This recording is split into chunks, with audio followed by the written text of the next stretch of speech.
We're told that destiny is sacred, that the moon goddess weaves perfect bonds between souls, that your fated mate is the other half of your spirit, the one person in all the world who will love you unconditionally. We grow up on stories where the mate bond is salvation, where recognition means forever, where destiny guarantees devotion. But when you're standing in front of the entire pack, feeling the golden thread of fate connect you to a man who looks at you like you're nothing, like you're less than nothing, you learn the devastating truth. Destiny doesn't give a damn about your heart. The mate bond can be the cruelest curse the moon goddess ever created. Because what happens when your destined mate takes one look at you and says the words that will shatter your world? What happens when the bond that's supposed to complete you becomes the thing that destroys you? What happens when the man fated to love you can't even stand to touch you? I can tell you exactly what happens. You discover that some fates are worse than death. You learn that rejection isn't just a word, it's a severing, a violence, a death of the future you thought was promised. You realize that everything you believed about love, about worth, about your place in this world, was built on a foundation of lies.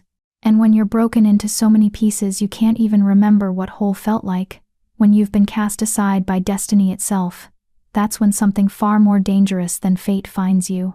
That's when the Alpha King decides you belong to him, not because of destiny, not because of some sacred bond written in the stars, but because he wants you, and what the Alpha King wants, the Alpha King claims. This is the story of how I went from being rejected by the mate the moon goddess chose for me, to being claimed by the most powerful and terrifying wolf in all the territories. The story of how I learned that chosen love is infinitely more powerful and more dangerous than destined love could ever be. My name is Lyra Winterbourne, and this is the night everything I knew about fate, about love, about myself, fell apart.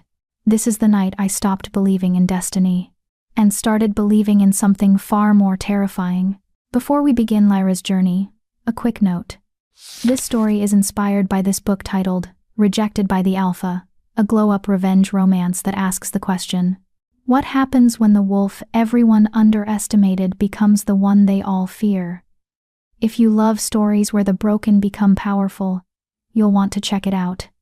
Link in the description. Now, let's dive into Lyra's transformation. Chapter 1. The Rejection. The ceremony hall smells like pine and anticipation. I stand at the edge of the crowd, my hands clasped so tightly in front of me that my knuckles have gone white. Around me, wolves from every corner of the crescent moon pack have gathered for the full moon.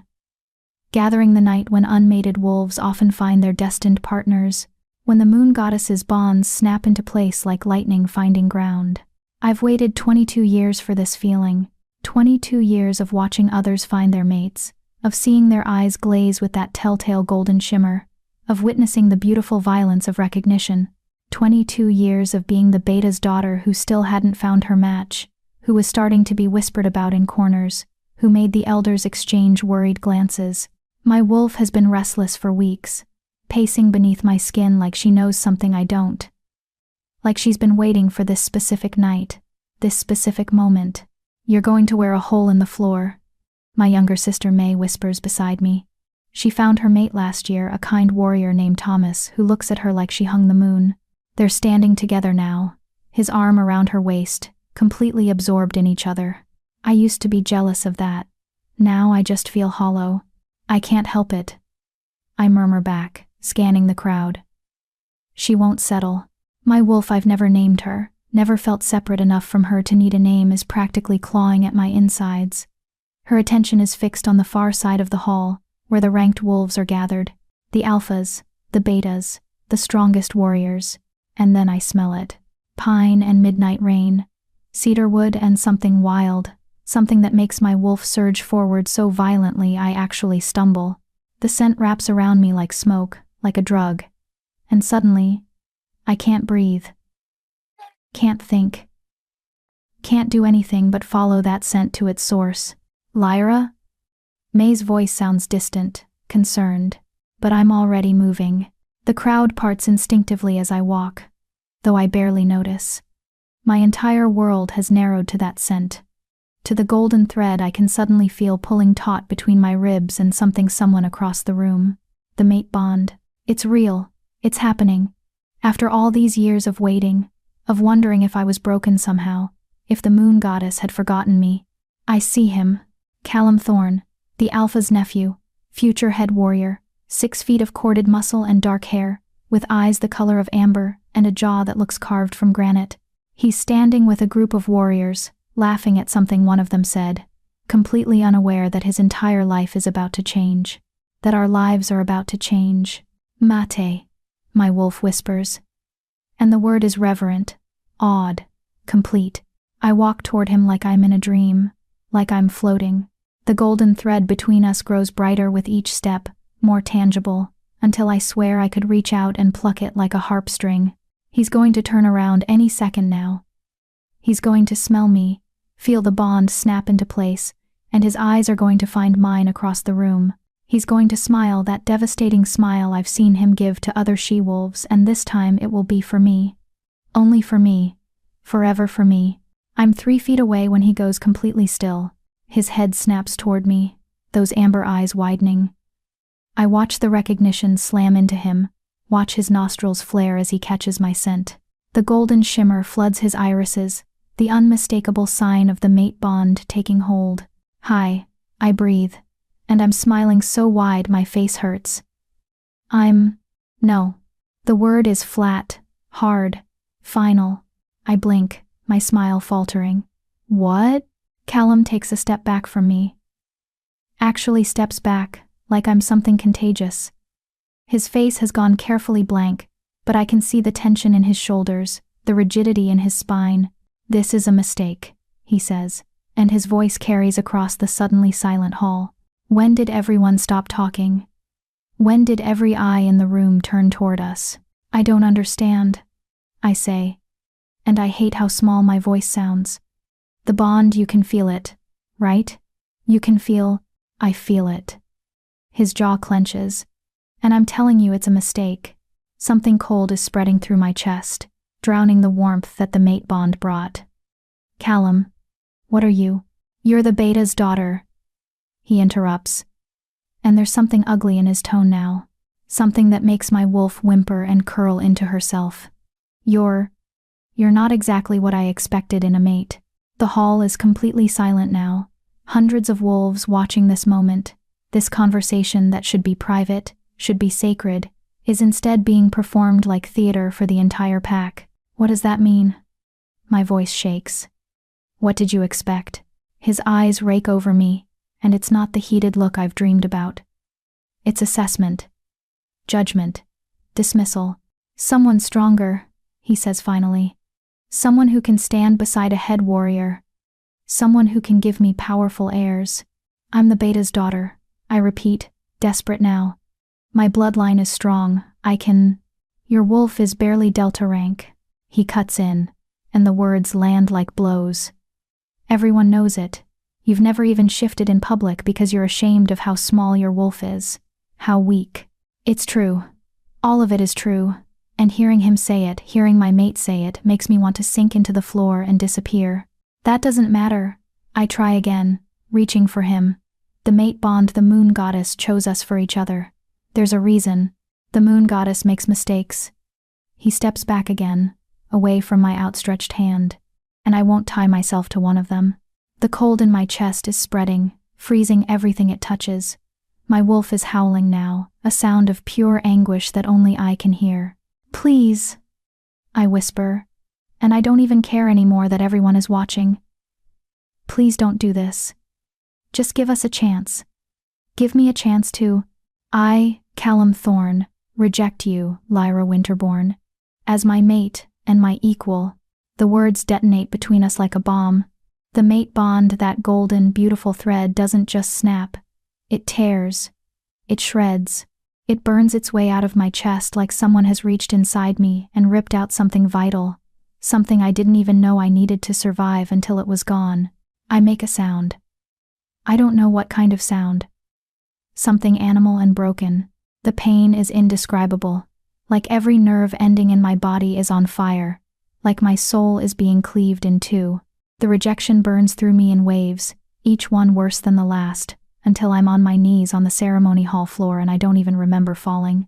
Through the agony, I hear voices. Someone help her. Moon goddess. What was he thinking? She looks like she's dying. Maybe I am dying. Maybe this is what dying feels like. Lyra. May's hands are on my shoulders, but I can barely feel them through the pain. Lyra, breathe. You have to breathe. I can't breathe. Can't do anything but shake and hurt, and feel the empty space where the mate bond used to be, where something precious and sacred was torn away before I even had a chance to understand what it meant. Someone is crying. High, desperate sobs that echo off the ceremony hall's vaulted ceiling. It takes me too long to realize the sounds are coming from me. Get her out of here, a deep voice commands. My father. The beta. He sounds furious and heartbroken in equal measure. Get her home. Now. Hands lift me, carry me. The world blurs into shapes and colors that don't make sense. I catch a glimpse of Callum still standing there, his face pale but set, his amber eyes carefully avoiding the broken thing I've become. It rejected me. My mate, my fated mate, looked at me and decided I wasn't worth keeping. The moon goddess herself chose us, and he rejected me anyway. The last thing I see before darkness swallows me is the full moon hanging in the sky outside the ceremony hall windows. Round and perfect and completely indifferent to my suffering. Some goddess, some destiny, some fucking fate. 3 days later. I don't die. I wish I did, but I don't. The rejection sickness keeps me in bed for 3 days, fever hot and delirious, while my body tries to adjust to the violent severing of a bond that was barely formed. The pack healer comes and goes, leaving bitter teas and useless platitudes. My mother sits beside my bed and strokes my hair. My father paces like a caged animal, radiating fury that has nowhere to go. May cries more than I do. I don't cry at all after that first night. I'm too empty for tears. On the 4th day, I get out of bed. I'm weak, shaky, but I'm alive. The physical pain has faded to a dull ache. The emotional pain, I've learned not to look at that too closely. You don't have to go to the pack meeting, my mother says, hovering in my doorway. Her eyes are red-rimmed, her face drawn with worry. Your father can represent our family. Everyone would understand. I'm going. My voice sounds flat even to my own ears. I'm not going to hide. Lyra. I'm going, Mom. She stares at me for a long moment, then nods slowly. Okay, but if it's too much, if you need to leave, I'll be fine. I won't be fine. We both know I won't be fine. But I'm going anyway, because if I start hiding now, I'll never stop. If I let Callum's rejection turn me into something small and afraid, then he wins. Then the people who whispered about my weak wolf and my late bonding win. And I'm so tired of other people winning. The pack meeting is held in the Alpha's house, a sprawling mansion at the center of our territory. When I walk in with my family, the conversations don't stop exactly, but they shift. Eyes slide toward me, and then quickly away. Pity drips from every glance like poison. I keep my head up, and my face blank. Callum is there, standing with the other warriors. He doesn't look at me, hasn't looked at me since the rejection. I'm grateful for that, at least. I don't know what I'd do if he tried to talk to me, tried to apologize or explain. Actually, I do know. I'd break. And I refuse to break in front of him again. Alpha Dominic calls the meeting to order, and I barely listen to the usual pack business. Territory patrols, supply issues, upcoming ceremonies. My mind is elsewhere, locked in that endless loop of memory, the smell of pine and midnight rain, the golden thread forming and then tearing, the look on Callum's face when he decided I wasn't good enough. Representatives from the capital arriving tomorrow, Alpha Dominic is saying, and something in his tone makes me focus. He sounds tense, worried, even. The capital, where the Alpha King rules over all the packs in the territory. The Alpha King is touring the outer packs, Dominic continues. He'll be here for 3 days.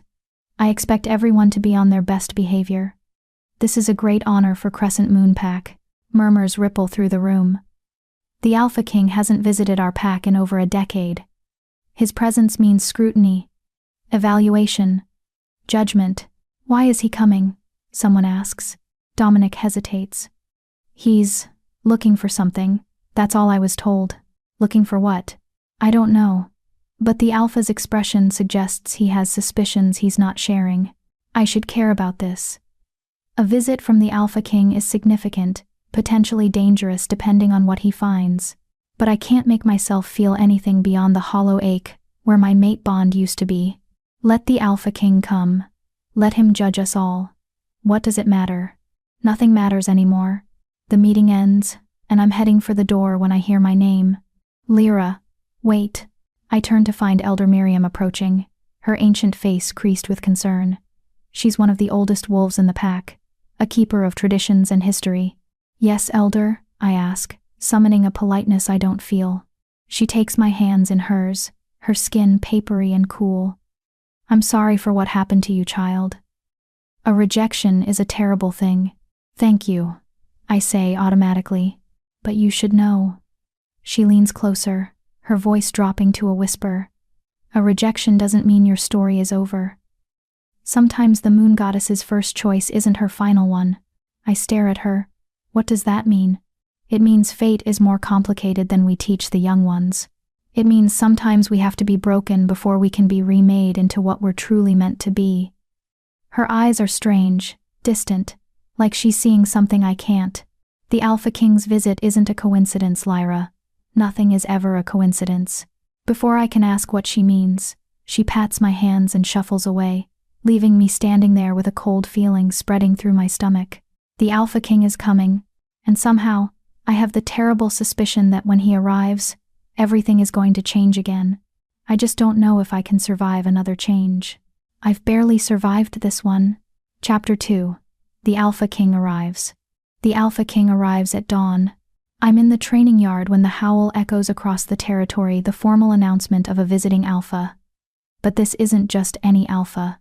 This howl carries power that makes every wolf in the pack stop what they're doing and turn toward the sound like flowers following the sun. I've been coming to the training yard every morning since the rejection. Not to train with the others, I gave up on that humiliation years ago, but to run. To push my body until my mind goes quiet, until the only thing I can think about is breathing and moving and surviving the next minute. It's the only time I don't feel like I'm drowning. But now, hearing that howl, even my wolf stirs from the defeated slumber she's been in since Callum's rejection. Her ears prick forward. Interested. Alert in a way she hasn't been in days. Did you feel that? Someone whispers nearby. That's not just alpha power, another voice responds.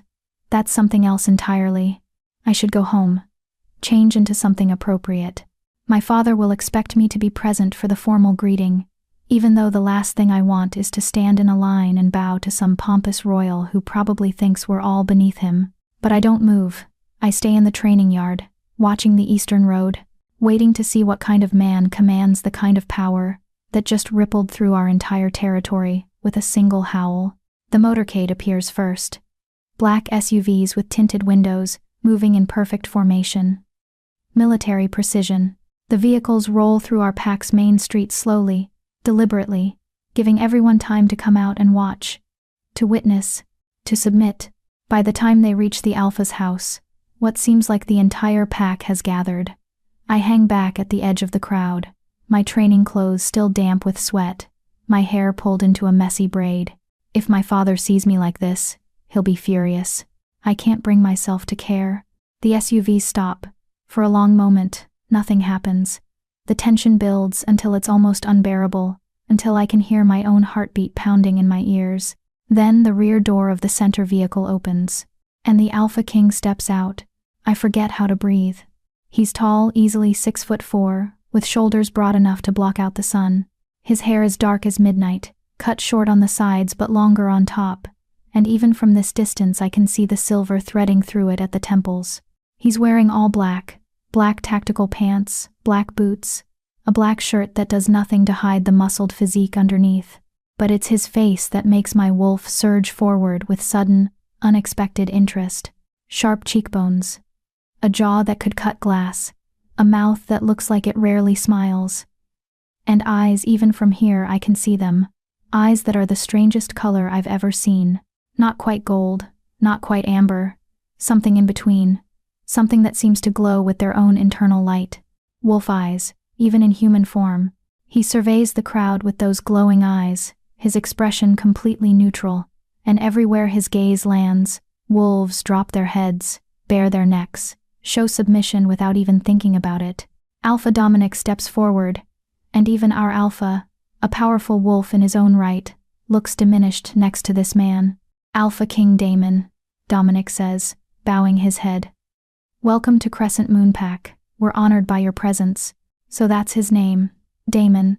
The Alpha King nods once, a gesture that somehow manages to be both acknowledgement and dismissal. Alpha Dominic, thank you for your hospitality. His voice is deep, resonant, with an edge of gravel that makes my skin prickle with awareness. It's a voice that commands, that expects obedience, that brooks no argument.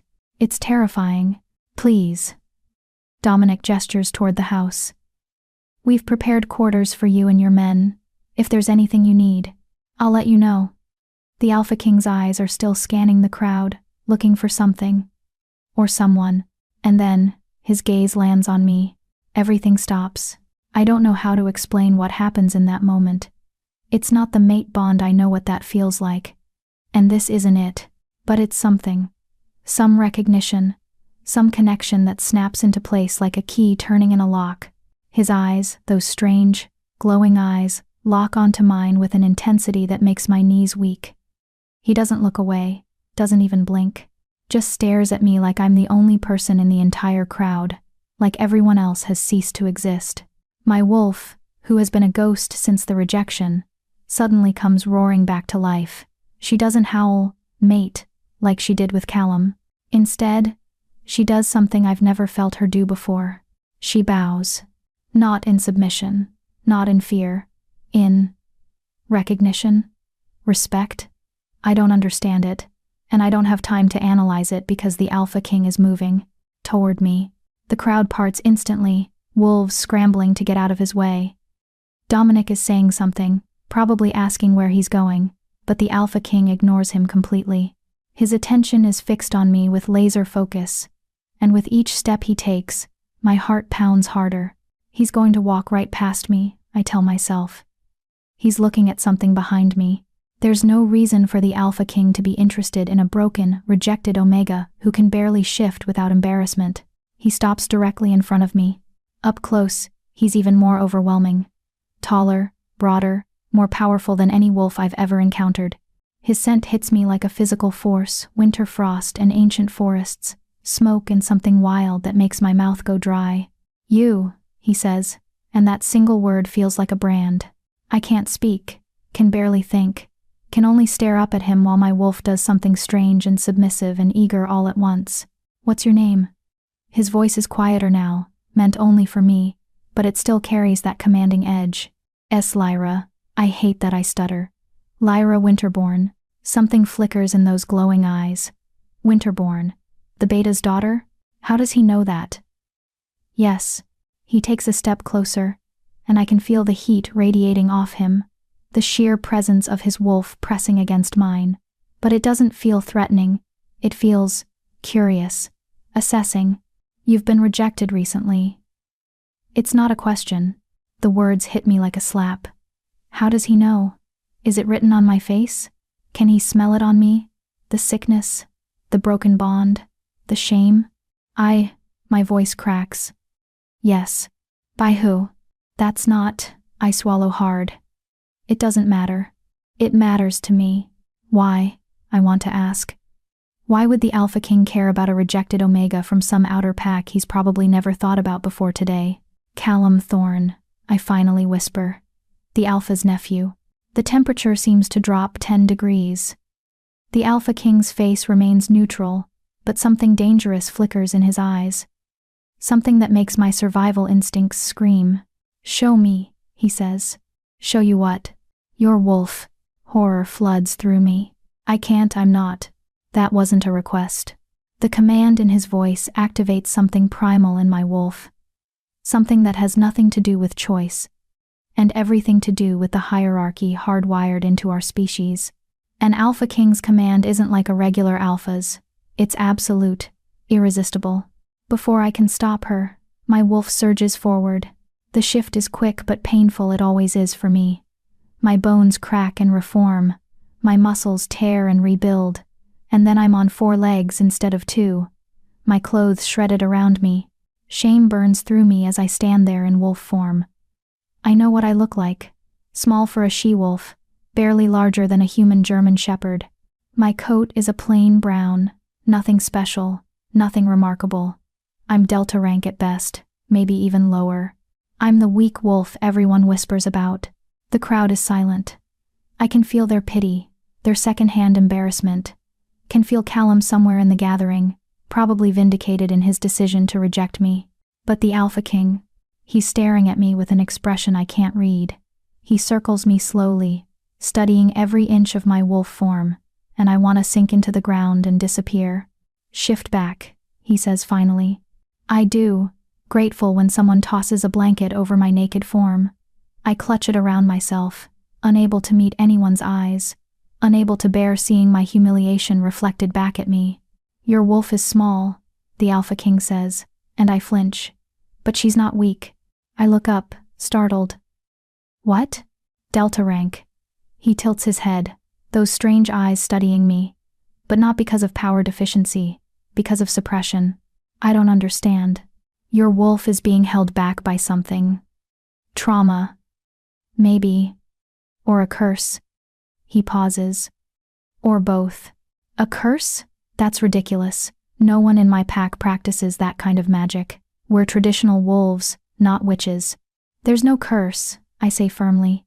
Isn't there? His gaze intensifies. Tell me, Lyra Winterborn, how long have you been unable to shift properly? How long have you felt like your wolf was locked away, just out of reach? My entire life, I want to say. But that can't be right. Wolves aren't cursed. Things like that don't happen. I need to speak with her, the Alpha King announces, turning back to Alpha Dominic. Privately.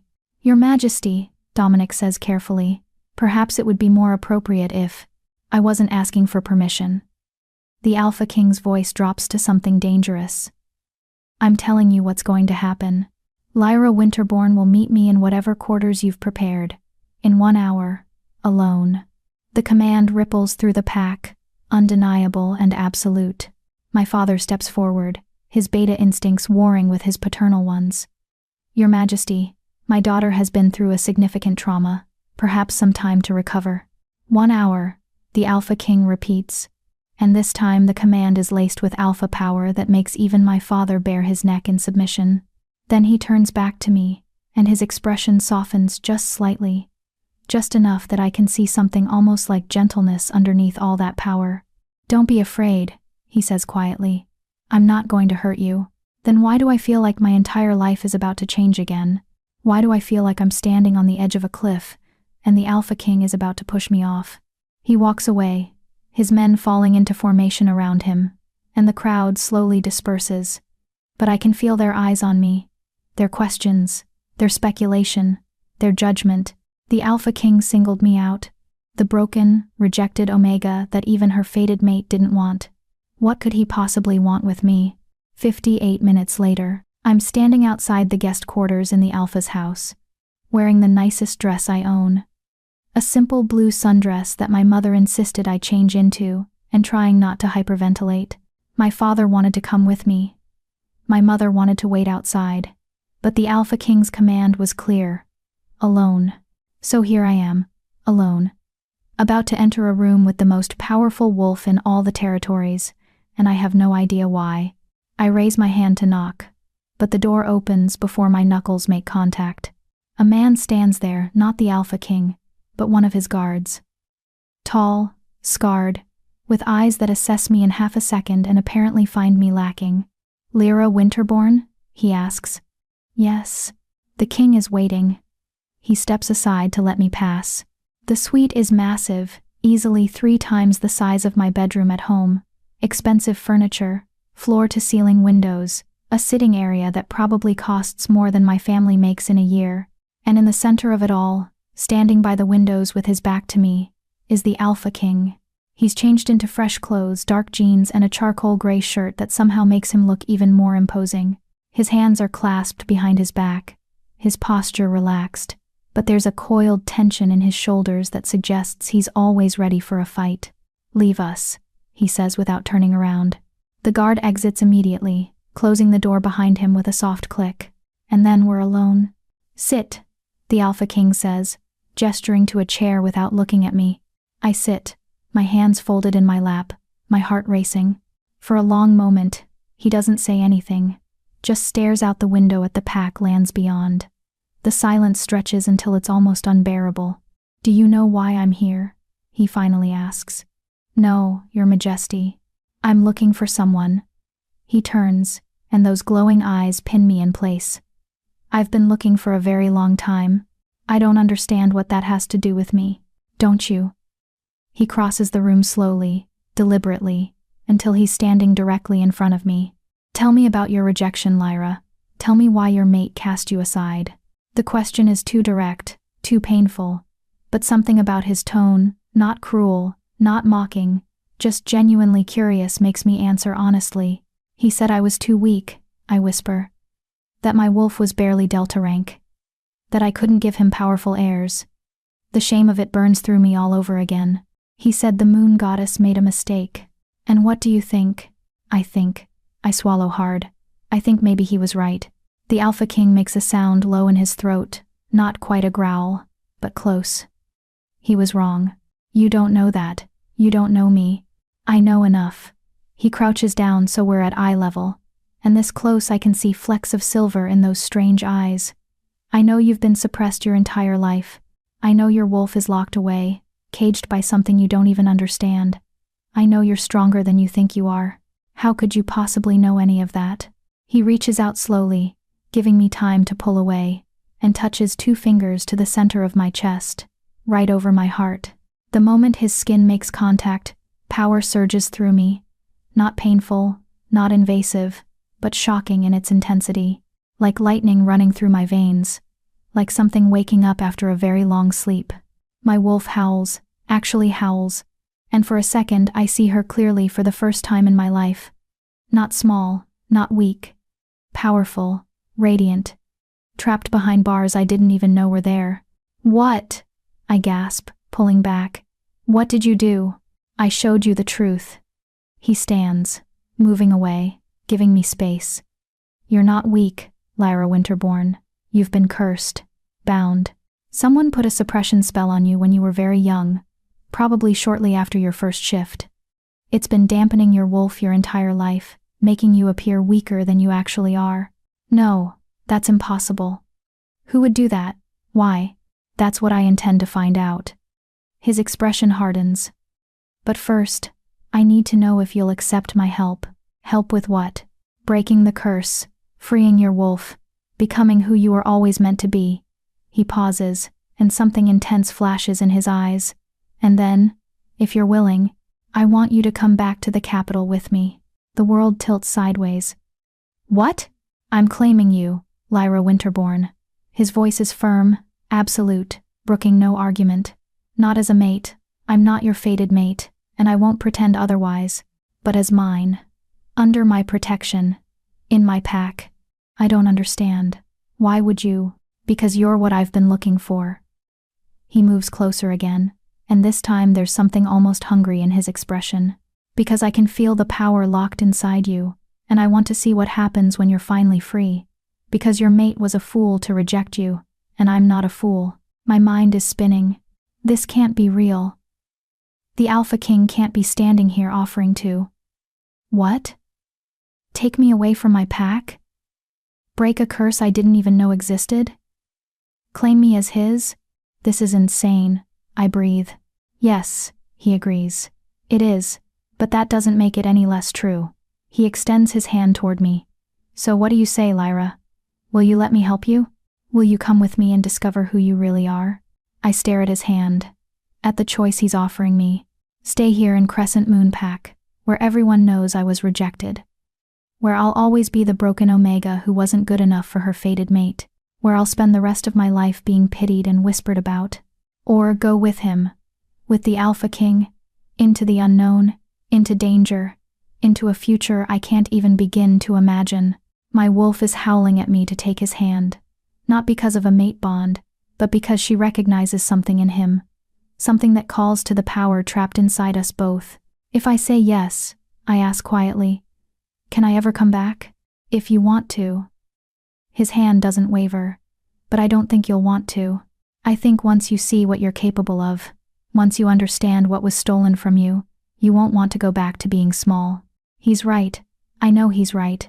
I can feel it in my bones.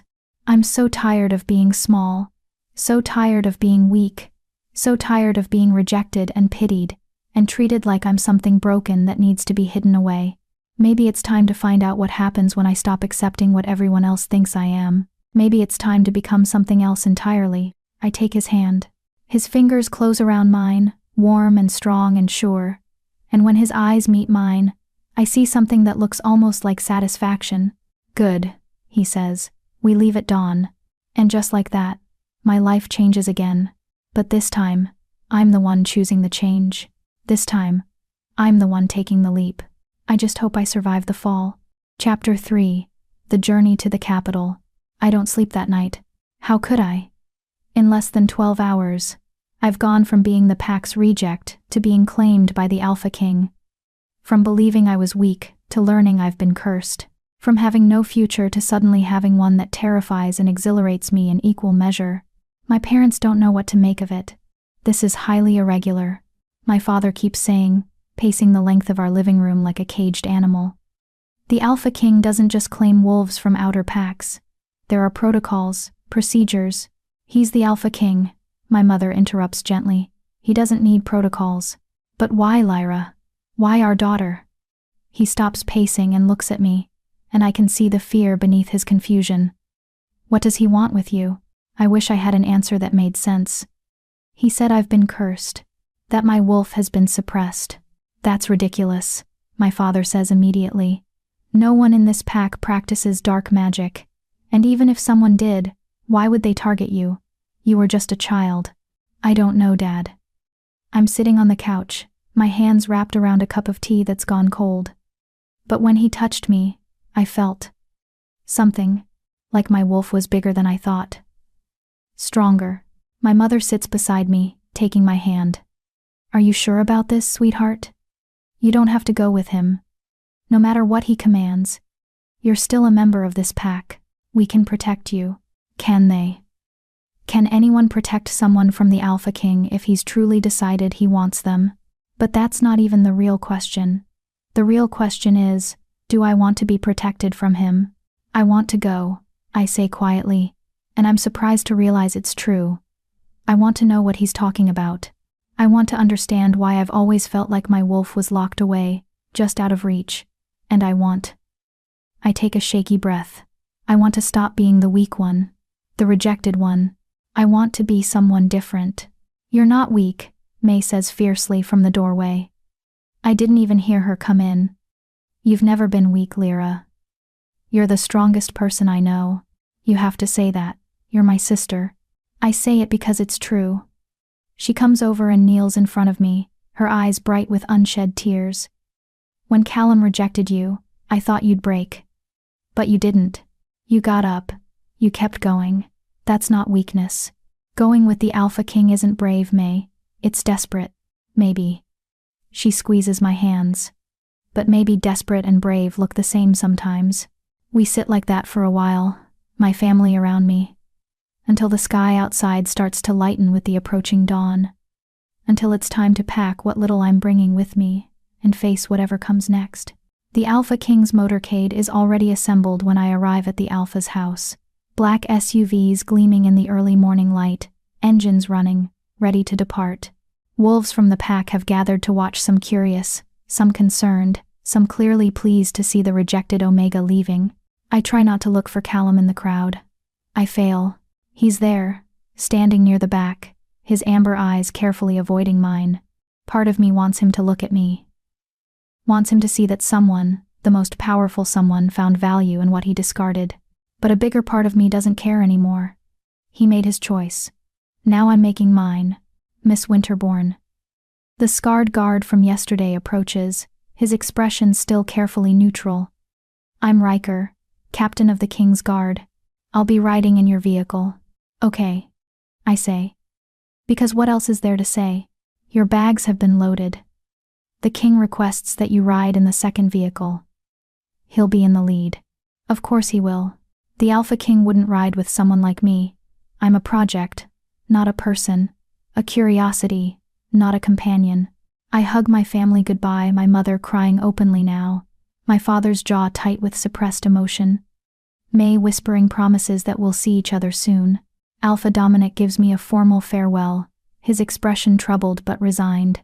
And then I'm climbing into the SUV, settling into leather seats that probably cost more than my entire wardrobe, and we're moving, leaving Crescent Moon Pack behind, leaving everything I've ever known behind. The journey to the capital takes 6 hours. We drive through territories I've only heard about, past pack lands that blur together into forests and fields and small towns. Riker sits across from me, silent but watchful, occasionally speaking into a radio to coordinate with the other vehicles. I stare out the window and try not to think about what I'm doing. Try not to second-guess every decision that led me to this moment. You're afraid, Riker says suddenly, and I startle at the sound of his voice. I'm not. It's okay to be afraid. He leans back in his seat, studying me with those assessing eyes. Most wolves would be terrified. The king isn't. Easy. What's he like? The question escapes before I can stop it. Really like, not the public version. Riker considers this for a long moment. Complicated, fair but ruthless. He expects absolute loyalty but gives it in return. He's the best leader I've ever served under. He pauses. But he's also damaged in ways most people don't see. Damaged how? That's not my story to tell. He looks out the window. But I will say this, the king doesn't do anything without reason.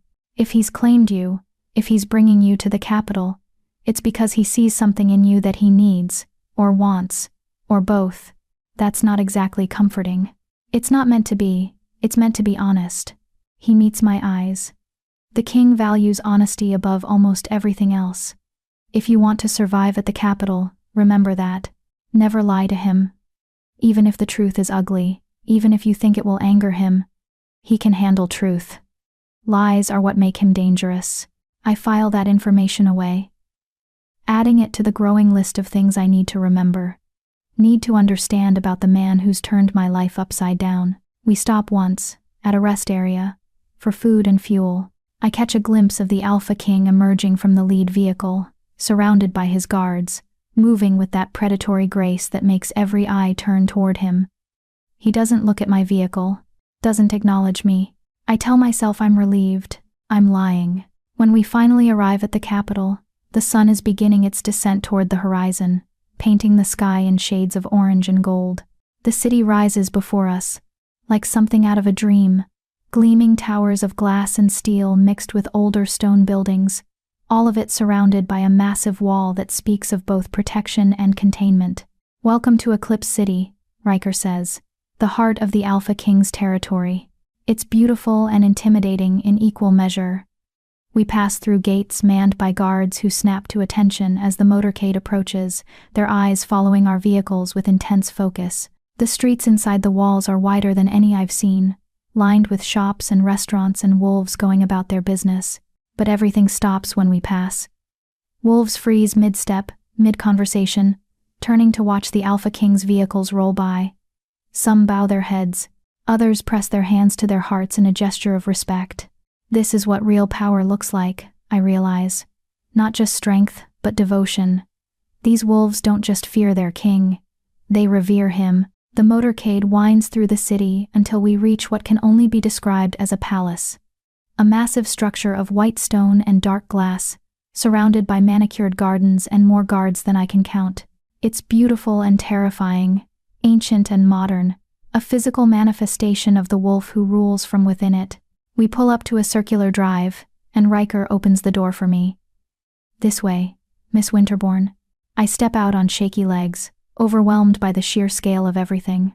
The Alpha King is already striding toward the entrance, his guards flanking him, his presence commanding attention from every wolf in sight. Lyra. His voice cuts through the commotion, making me jump. He stopped at the entrance, turned back to look at me. Keep up. It's not cruel, just matter of fact. A reminder that I'm here at his sufferance, that I need to meet his expectations, or be left behind. I hurry to catch up, Riker at my side. Inside, the palace is even more impressive. Vaulted ceilings, marble floors, artwork that probably costs more than my entire pack's annual income. Wolves in formal attire move with purpose through hallways that seem to stretch forever. All of them stopping to bow as the Alpha King passes. He doesn't acknowledge any of them. Just keeps walking with that confident stride, his destination apparently clear in his mind. We end up in what looks like a private wing, away from the bustle of the main palace. The Alpha King stops at a door, pushing it open to reveal a suite that makes the guest quarters in my pack look like a closet. "These are your rooms," he says, gesturing inside. "You'll stay here while we work on breaking your curse. These are..." This is too much? I stammer, taking in the enormous bedroom, the sitting area, the bathroom visible through another door that looks like it contains a tub the size of a small pool. "You're under my protection now. You'll be housed accordingly." He moves to leave, then pauses. "Dinner is at 8. Someone will come to get you." Wait. I don't know where the courage comes from, but I can't let him leave without asking. "Why are you doing this? Really?" He turns back, and for a moment, I see something flicker in those glowing eyes. Something that looks almost like loneliness. "Because 10 years ago, I made a promise," he says quietly, "and I've been looking for a way to keep it ever since. You might be that way. I don't understand." "You will." He steps into the hallway. "Get some rest, Lyra. Tomorrow, we begin." And then he's gone, leaving me alone in a palace room, in a city I don't know, with more questions than answers. 3 hours later, a knock at the door startles me out of my anxious pacing. I've spent the last few hours exploring the suite, taking a shower in that ridiculous bathtub, and trying on the clothes I found in the closet, all new, all in my size, all far more expensive than anything I've ever owned. Someone anticipated my arrival. Someone prepared for me. The thought is both flattering and unnerving. I open the door to find a woman standing there, petite, with dark hair pulled into a severe bun and sharp green eyes that assess me in a single glance. "Lyra Winterborn?" she asks. "Yes. I'm Elena, the king's personal assistant. I'm here to escort you to dinner." "Oh, okay." I glance down at the simple dress I put on, emerald green, knee-length, the nicest thing from the closet. "Is this appropriate?" Something that might be approval flickers in her eyes. "It's perfect." The king doesn't care for ostentation. He prefers authenticity. She leads me through the palace, down corridors I'd never find on my own, past rooms with closed doors and guards who nod at Elena but watch me with open curiosity. We arrive at a dining room that's smaller than I expected, intimate, even. A table set for 2, candles providing soft light, windows overlooking the city below, and the Alpha King, standing by those windows, his back to us. "Your Majesty," Elena says, "Miss Winterborn has arrived." "Thank you, Elena. That will be all." The assistant bows and withdraws, leaving me alone with him again. The Alpha King turns, and I'm struck again by how imposing he is. He's changed into dark slacks and a white shirt with the sleeves rolled up, revealing forearms corded with muscle and marked with scars. His hair is slightly damp, like he recently showered. He looks human. Almost. "Sit," he says, gesturing to the table. I do, my hands folded in my lap, trying not to show how nervous I am. He sits across from me, and for a moment, we just look at each other. Then he reaches for a bottle of wine, pouring 2 glasses with steady hands. "You don't have to be afraid of me," he says, sliding 1 glass toward me. "Everyone's afraid of you," I reply before I can stop myself. Something that might be amusement flickers across his face. "True, but you don't have to be. I told you I'm not going to hurt you." "Then what are you going to do to me?" He takes a sip of wine, considering his answer. "I'm going to show you who you really are. I'm going to break the curse that's been holding you back, and then I'm going to ask you to help me with something." "Help you with what?" "All in good time." He sets down his glass. "First, you need to understand what was done to you, and why." A server appears with plates of food, beautifully prepared dishes that smell incredible. I realize I haven't eaten all day, too nervous to manage more than a few bites at breakfast. We eat in silence for a few minutes, and I'm surprised to find the quiet isn't uncomfortable. It's almost peaceful. "Tell me about your childhood," the Alpha King says finally. "Specifically, your first shift. How old were you?" 6, I answer. Young, but not unusually so. "And what do you remember about it?" I close my eyes, reaching back into memories I haven't examined in years. I remember it hurt. More than it should have, according to the pack healer. I remember my wolf felt wrong, like she didn't fit inside my skin properly. And I remember afterward, I couldn't shift again for almost a year. "Did anyone help you? Try to figure out what was wrong?" The healer ran tests.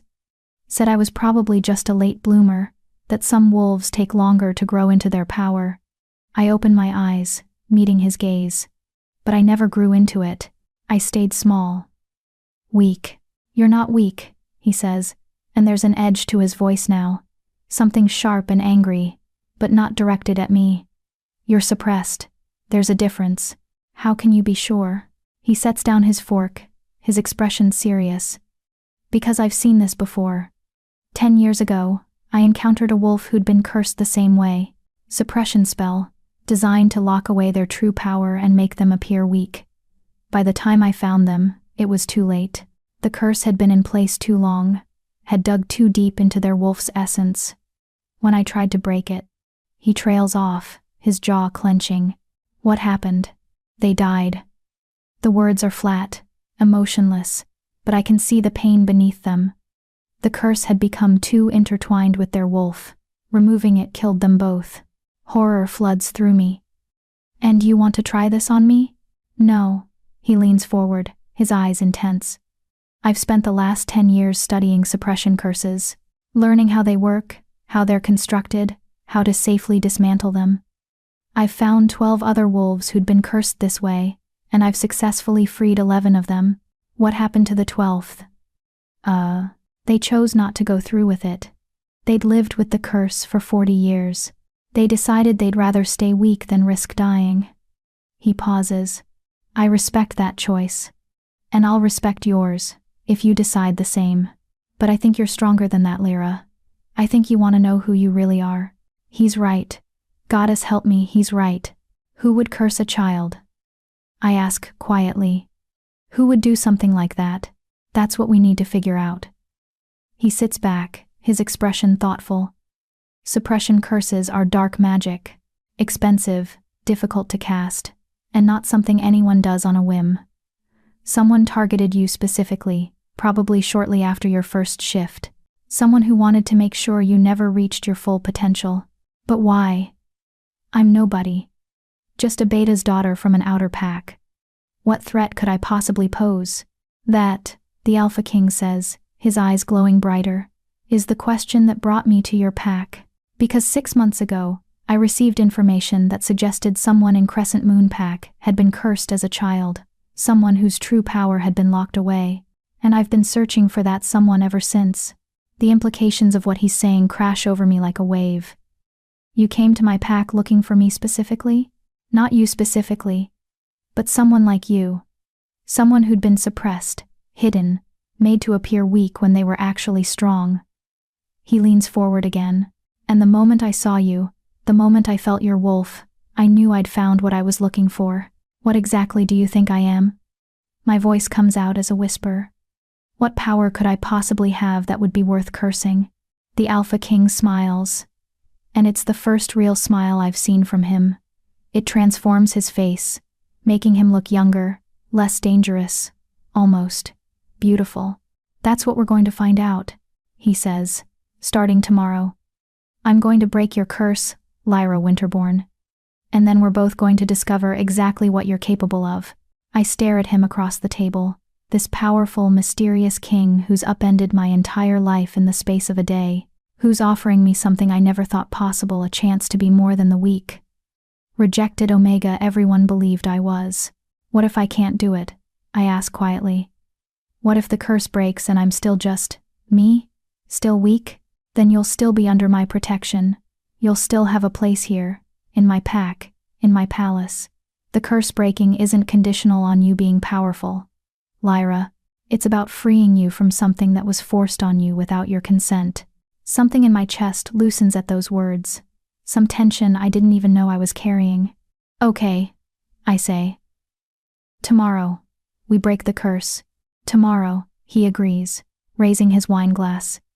We set you free. I raise my glass to meet his, and the crystal chimes softly as they touch. I don't know what tomorrow will bring. Don't know if I'll survive having a curse ripped out of me. Don't know what I'll become if I do. But for the first time since Callum rejected me, for the first time in longer than I can remember, I feel something that almost resembles hope. Maybe the Alpha King is right. Maybe I'm stronger than I think. Maybe it's time to find out. Subscribe if you believe Lyra deserved to know the truth about herself all along, because wolves who've been silenced for 17 years need voices willing to fight for them. Drop a comment telling Lyra what you would say to someone who tried to dim your light. She's not alone, and neither are you. Chapter 4. Breaking the Curse. I don't sleep again that night. Every time I close my eyes, I see the Alpha King's face when he talked about the wolf who died. The pain beneath the carefully controlled expression. The weight of a failure he's carried for 10 years. What if I'm the next failure? What if tomorrow, when he tries to break this curse, I die on some palace floor while he watches, helpless to stop it? What if Callum was right, and I'm not strong enough for any of this?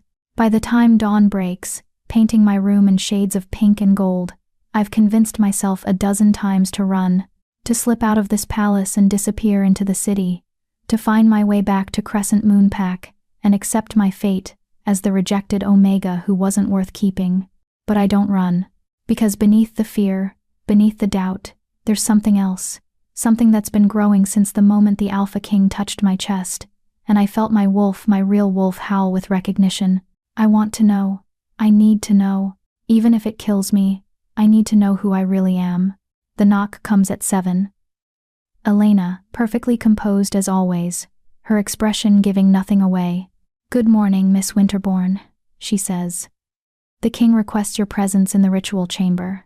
Ritual chamber? My voice comes out hoarse. That sounds ominous. It's where he breaks curses. She studies me for a moment, and something almost like sympathy crosses her face. "You should eat something first. You'll need your strength." She's brought a tray, toast, eggs, fruit, tea. I force myself to eat, though everything tastes like ash in my mouth.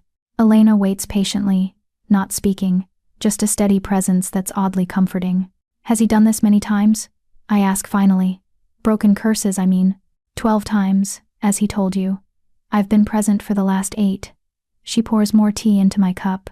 It's not pleasant to watch, but he's very good at what he does. "The one who died," I trail off, not sure how to ask, "was before my time. But I know it haunts him." Elena meets my eyes. "He won't let it happen again, Miss Winterbourne. He'll die himself before he lets another wolf die on his watch." The certainty in her voice should comfort me. Instead, it just adds another layer of pressure. Not only do I have to survive this for myself, but I have to survive it for him. For the Alpha King who's carrying the ghost of one failure and doesn't need another. When I can't force down another bite, Elena leads me deeper into the palace. Downstairs I didn't know existed, through corridors that grow progressively older, more primal. The modern palace gives way to ancient stone, to walls that feel like they've stood for centuries. "This is the oldest part of the structure," Elena explains. "Built when the first Alpha King claimed this territory, over 500 years ago. Some of the pack's most important rituals happen down here." We reach a heavy wooden door, and she knocks 3 times. A pause then. "Enter." The ritual chamber is not what I expected. It's circular, carved entirely from dark stone, with a domed ceiling that makes every sound echo. Candles provide the only light, hundreds of them arranged in intricate patterns on the floor. And in the center of it all, drawn in what looks like salt or chalk, is a massive circle filled with symbols I don't recognize. The Alpha King stands at the edge of the circle, dressed all in black, his eyes already beginning to glow with that strange light. But he's not alone. An old woman sits in a chair near the wall, So ancient she looks like she might crumble to dust at any moment. Her hair is pure white, her face a map of wrinkles. But her eyes are sharp and bright and knowing. "Ah," she says, her voice surprisingly strong. "So this is the one." "Lyra," the Alpha King says. "This is Grandmother Iris. She's the pack's eldest witch, and she'll be assisting with the ritual."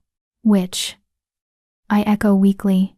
"Half witch, half wolf," Iris corrects, pushing herself to her feet with surprising grace. "A rare combination, useful for this sort of thing." She approaches me, those sharp eyes studying every inch of my face. Yes, I can see it. The suppression. It's woven through you like a parasite." Her words make my skin crawl. "Can you remove it?" "I can help him remove it," she says, gesturing to the Alpha King. "But make no mistake, child, this is going to hurt. The curse has been part of you for so long that tearing it out will feel like tearing out pieces of your soul." "How comforting," I mutter. She laughs, a sound like dry leaves rustling. "I like this one, Damon. She's got spine." Damon. I've never heard anyone call the Alpha King by his given name. It makes him seem more human, more real, less like the untouchable force of nature he usually appears to be. "Lyra," he says, drawing my attention back to him. "Before we begin, I need you to understand what's going to happen. Iris and I are going to enter a shared trance state, linking our power together. We'll use that combined power to see the curse, to actually see it, mapped out across your wolf's essence, and then, very carefully, we're going to start unraveling it." "How long will it take?" "Hours, maybe as long as 6 or 7. His expression is serious. "You'll be conscious the entire time. You'll feel everything. And at some point, you're going to want to stop, want us to leave the curse in place, because the pain of removal will seem worse than living with it. But if I stop, then we stop," he says firmly. "This only works if you choose it, Lyra. If you consent to it, every step of the way, the moment you tell us to stop, we will. No judgment, no consequences." I take a shaky breath. "And if I don't stop? If I make it through? Then you'll be free." Something intense flashes in his eyes. "And we'll finally see who you really are." I look at the circle, at the symbols I don't understand, at the candles flickering in the darkness. This is insane. I should run, should refuse, should choose the safety of the curse over the danger of freedom. But I'm so tired of being safe. So tired of being small. "What do I need to do?" I ask. Relief crosses the Alpha King's Damon's face. "Step into the circle, sit in the center, and trust us." Trust. Such a simple word for something so complicated. But I do trust him. Goddess knows why. But I do. I step into the circle, careful not to disturb any of the symbols, and sit cross-legged in the center. The stone is cold beneath me, and I'm suddenly aware of how thin my clothes are. Just a simple shirt and leggings that Elena had laid out this morning. Damon and Iris take positions on opposite sides of the circle, sitting cross-legged like me, forming a triangle. "Close your eyes," Iris instructs. "Focus on your breathing. Find your wolf."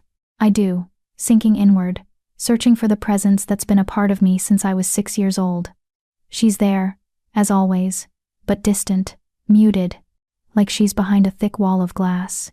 "I'm going to begin the chant," Iris says. "Don't be alarmed.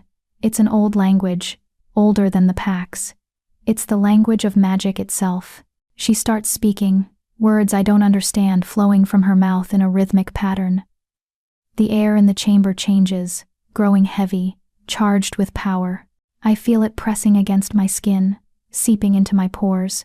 Then Damon joins in, his deeper voice weaving through Iris's, creating a harmony that makes my bones vibrate. The power intensifies, building, spiraling, until I can barely breathe through the weight of it, and then it enters me. I gasp, my eyes flying open. The chamber is glowing, the symbols on the floor pulsing with light, the candles burning brighter, and Damon and Iris both surrounded by auras of power. His is silver white, pure alpha dominance. Hers is green gold, wild and ancient. "Look inward," Damon commands, his voice echoing strangely. "Look at your wolf. Can you see her?" I close my eyes again. focusing past the power flooding my system, and, oh goddess, I can see her, actually see her, like a vision projected inside my mind. My wolf, curled in on herself, and wrapped around her like chains are threads of sickly black-green light. Hundreds of them, thousands, binding her legs, her muzzle, her chest, her throat. I see it, I whisper. The curse. It's everywhere. Good, Iris says. Now hold very still, child. We're coming in. The power that's been swirling around me suddenly focuses, becoming two distinct presences in my mind. Damon and Iris, their consciousness merging with mine. Seeing what I see. Fuck, Damon breathes, and the curse in his voice tells me how bad it is. Whoever did this was powerful. This is masterwork. And old, Iris adds. 16, 17 years at least. It's had time to root deep. Can you remove it? My mental voice sounds small, afraid. Yes. Damon's presence moves closer, examining the threads. But Iris was right. This is going to hurt. I'm ready. No, you're not, he says, not unkindly. No one's ever ready. But we'll be here with you. You won't be alone. And then they begin. The first thread comes away with a sensation like a hot knife sliding under my skin. I cry out, my body jerking. But Damon's voice cuts through the pain. Breathe, Lyra. Focus on breathing. The second thread is worse. The third makes me scream. By the 10th, I'm sobbing. Please, I gasp. Please, it hurts. I know.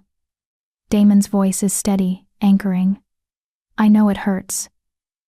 But look at your wolf. Look at her. I force myself to look, and even through the pain, I can see the difference.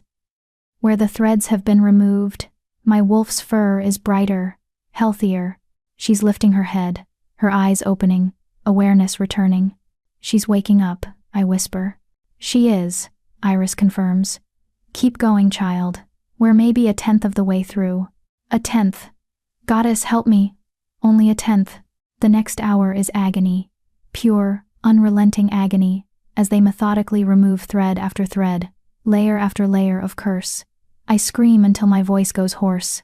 I beg them to stop. I threaten. I plead. I promise things I'll never remember later.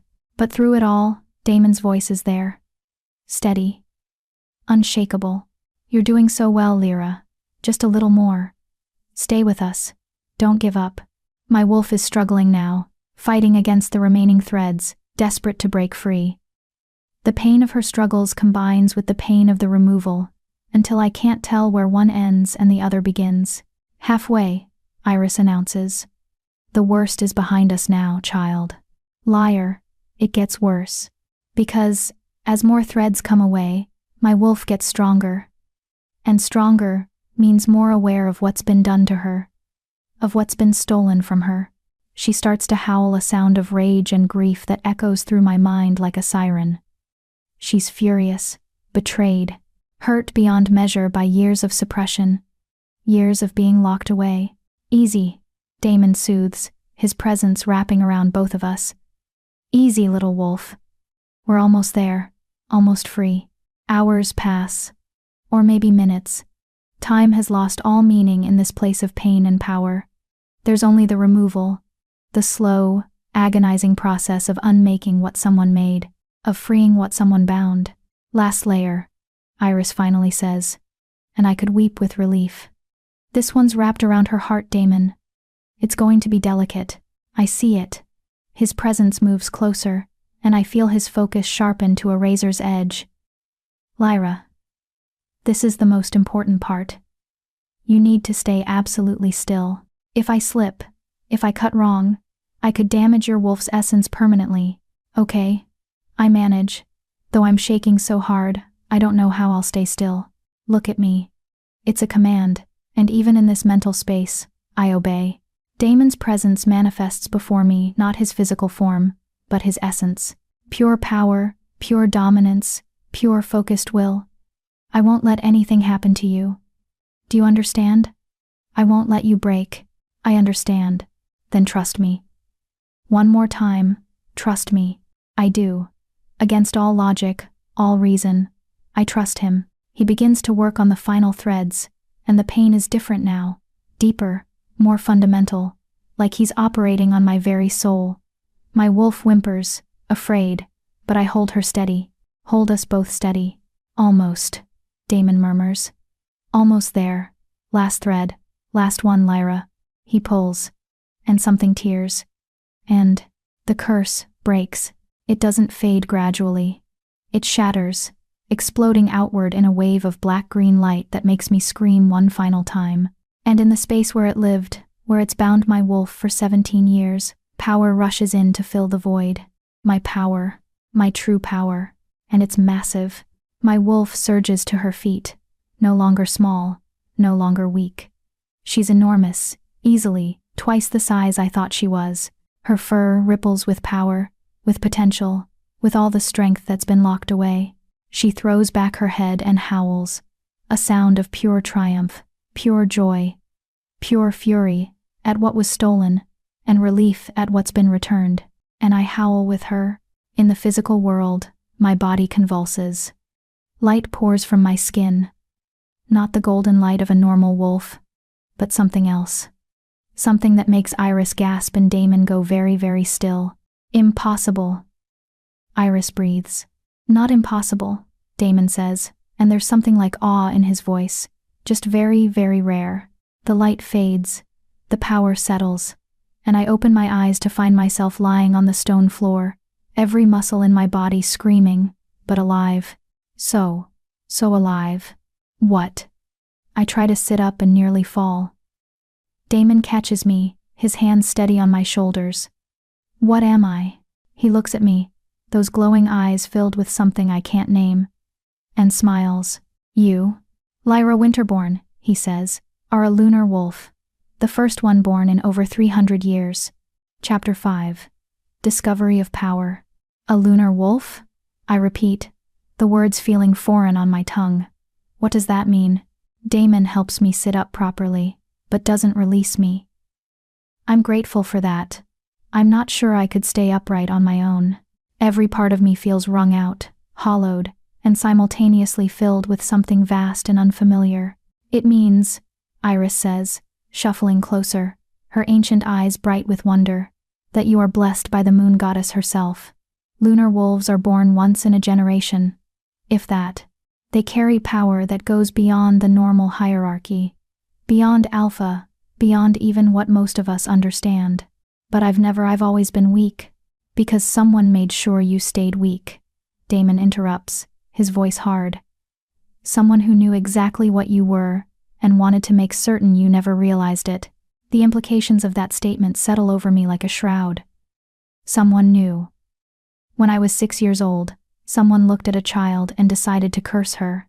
Yes, Damon's jaw clenches, and we're going to find out who. But first, Iris says, producing a vial from her pocket, you need to drink this. Your body has been through tremendous trauma. This will help stabilize you while your system adjusts to your true power. I take the vial with shaking hands and drink. The liquid tastes like moonlight and honey if moonlight had a taste, and immediately, some of the trembling eases. Not all of it, but enough that I can breathe without feeling like I might shatter. What can lunar wolves do? I ask. What makes them so special that someone would curse a child? Damon and Iris exchange a look. That's complicated, Damon says finally. Lunar wolves have different gifts. Some can heal with a touch. Others can see the future, or read minds, or command other wolves regardless of rank. The moon goddess gives each lunar wolf the gifts she deems necessary. And mine? We won't know until they manifest, Iris says. Usually, it takes a few days for the gifts to settle. Your wolf has been suppressed for so long that she'll need time to remember what she's capable of. I close my eyes, reaching inward again. My wolf is still there, no longer bound, pacing in my mind with restless energy. She's not small anymore. She's magnificent silver-white fur that seems to shimmer with its own light, eyes that glow the same strange color as Damon's, a presence that feels ancient and new all at once. I need to shift, I say suddenly. I need to. I have to see her. My real wolf. Not yet, Damon says firmly. Your body isn't ready. Give it at least 24 hours to adjust before you attempt a full shift. Otherwise, you could hurt yourself. Frustration surges through me, but I can feel the truth in his words. I'm exhausted down to my bones, barely able to sit upright. Shifting now would be dangerous. Help me up, I say instead. I want to stand. Damon pulls me to my feet, and immediately my legs nearly give out. He catches me, one arm around my waist, holding me steady against his chest. This close, I can feel the heat of him, smell that scent of winter frost and ancient forests. Feel the steady beating of his heart against my cheek. Easy, he murmurs. You've been sitting for almost 7 hours. Your body needs time to remember how to work. 7 hours. 7 hours of agony that felt like both an eternity and a heartbeat. I did it, I whisper, and suddenly I'm crying. Not from pain this time, but from relief, from joy, from the overwhelming realization that I'm free. I actually did it. You did. There's pride in his voice, and something else. Something warmer. You were incredibly brave, Lyra. Most wolves would have given up. I wanted to, I admit.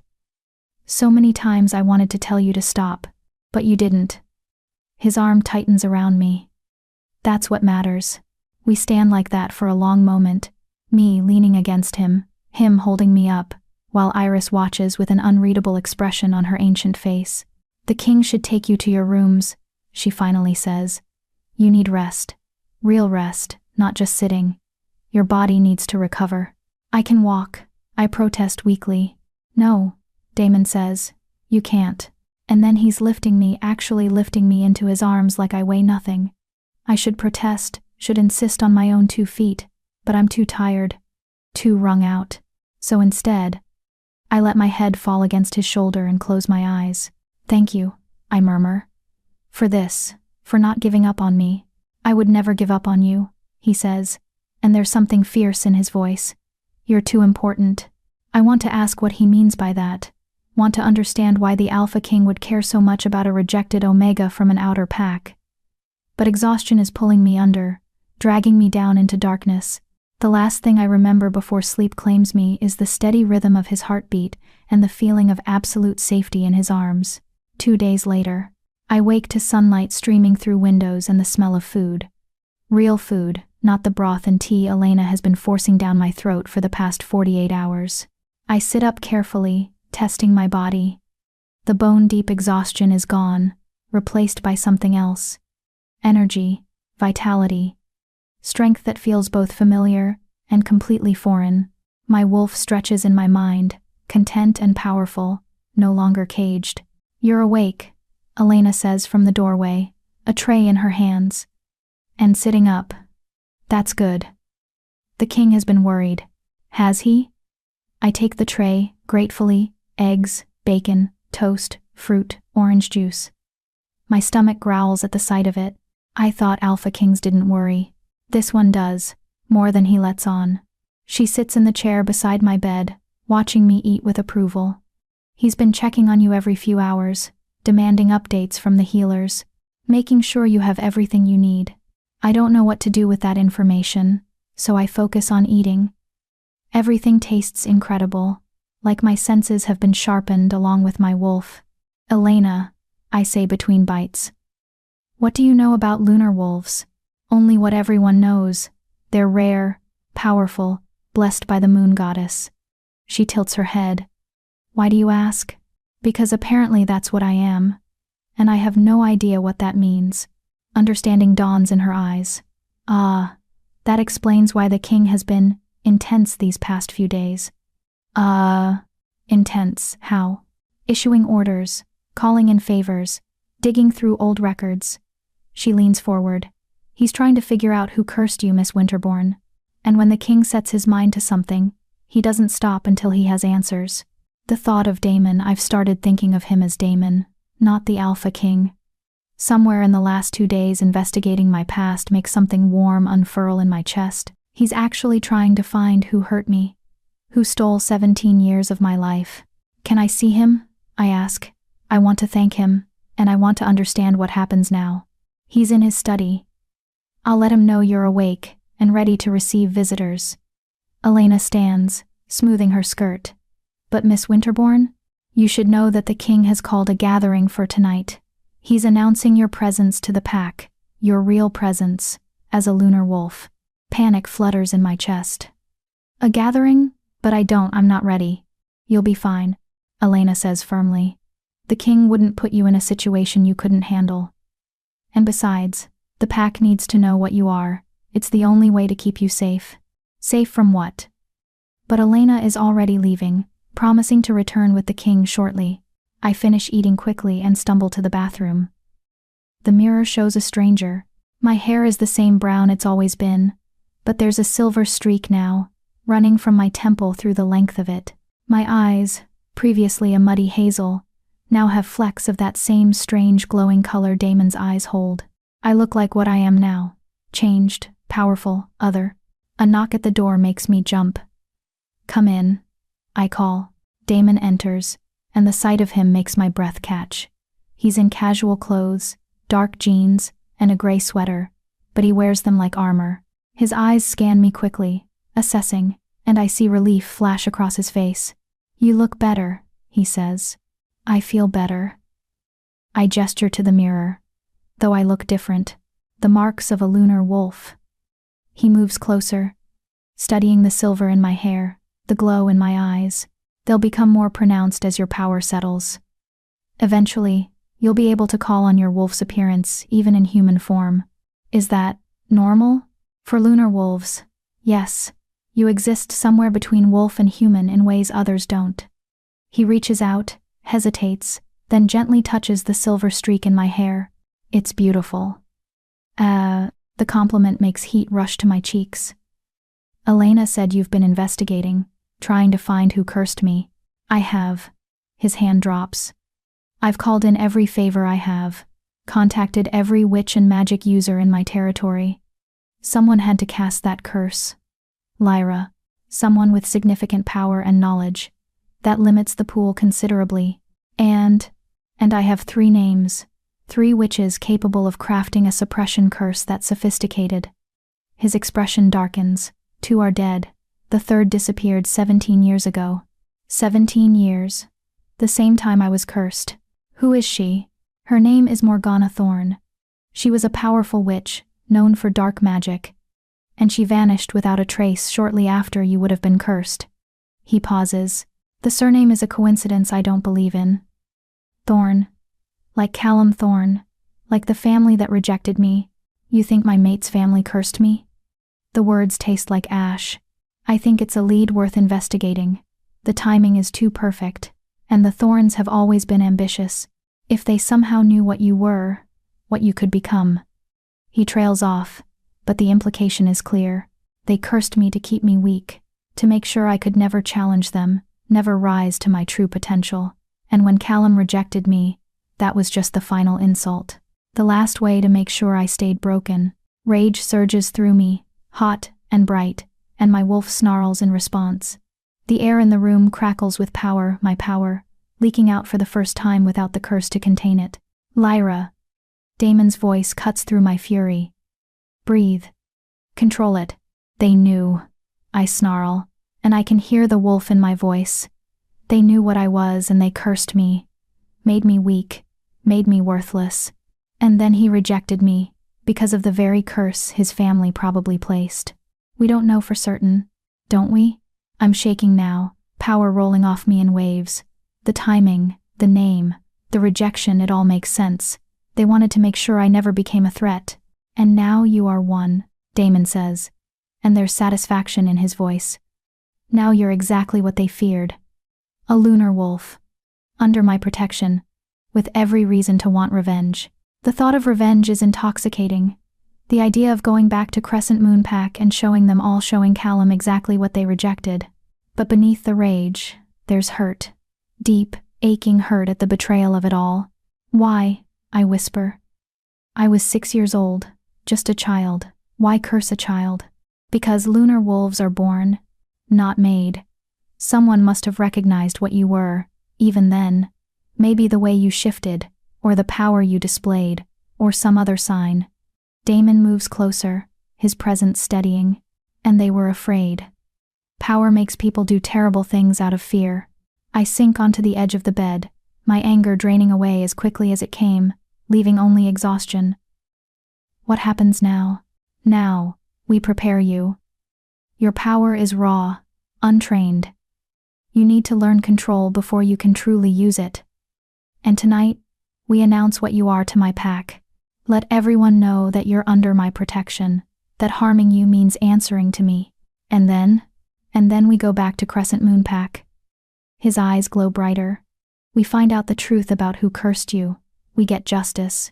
And we make sure they understand exactly what they tried to destroy. The promise in his voice sends shivers down my spine. Not fear, but anticipation. The Alpha King is offering me something I never thought I'd have. Retribution. Why are you doing this? I ask quietly. You've broken my curse, given me a home, and now you're offering to help me get revenge. Why? What do you get out of this? He studies me for a long moment, those strange eyes seeing more than I want them to see. 10 years ago, he says finally, I failed to save a lunar wolf. I watched them die because I didn't act quickly enough, didn't have the knowledge I needed. I made myself a promise that day. If I ever found another lunar wolf, I would do everything in my power to protect them, to give them the life they deserved. So this is about keeping a promise. It started that way, he admits. But it's become more than that. You're not just a lunar wolf, Lyra. You're brave, resilient, stronger than you know, and you deserve justice for what was done to you. Something in my chest tightens at his words, at the genuine conviction in his voice. I don't know how to be what I am, I confess. I spent 17 years believing I was weak. I don't know how to be powerful. You'll learn. He offers me his hand. I'll teach you. We'll figure it out together. I look at his hand, strong, scarred, steady. The hand of someone who's fought battles I can't imagine, who's carried responsibilities I can't comprehend, but who's offering to carry this burden with me. I take his hand.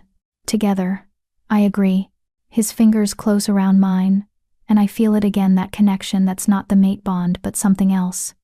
Something chosen, not destined. Something that might be even more powerful because of that choice. Rest a few more hours, he says. Tonight will be overwhelming. The whole pack will be there, and they'll all want to see the lunar wolf. You'll need your strength. Will you stay? The question slips out before I can stop it. Just for a little while? I don't want to be alone. Something soft crosses his face. Of course.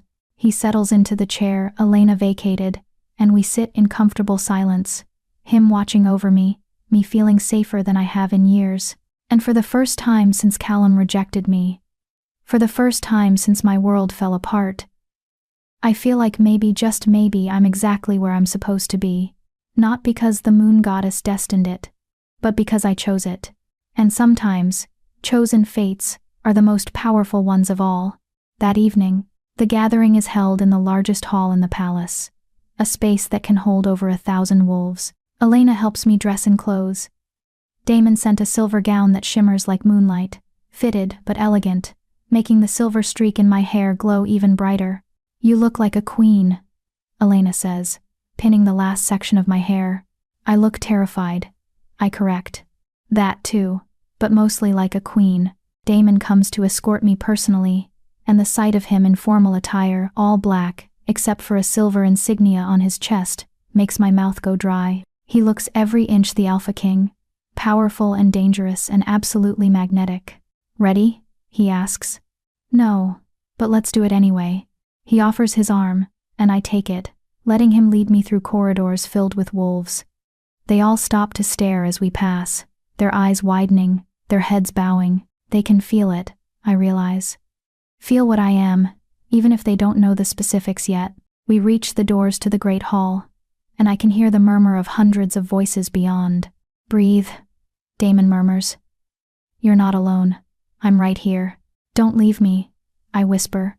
Never, he promises. The doors open. The hall falls silent, and together, we walk into my new life. Chapter 6. The Gathering and the Challenge. 1,000 wolves fall silent as we enter. The great hall is magnificent, vaulted ceilings, decorated with murals of ancient battles, chandeliers that cast warm light over the assembled crowd, and at the far end, a raised platform with 2 throne-like chairs. The pack is arranged by rank, creating a natural hierarchy that flows from the platform outward. Every eye tracks our movement as Damon leads me down the center aisle.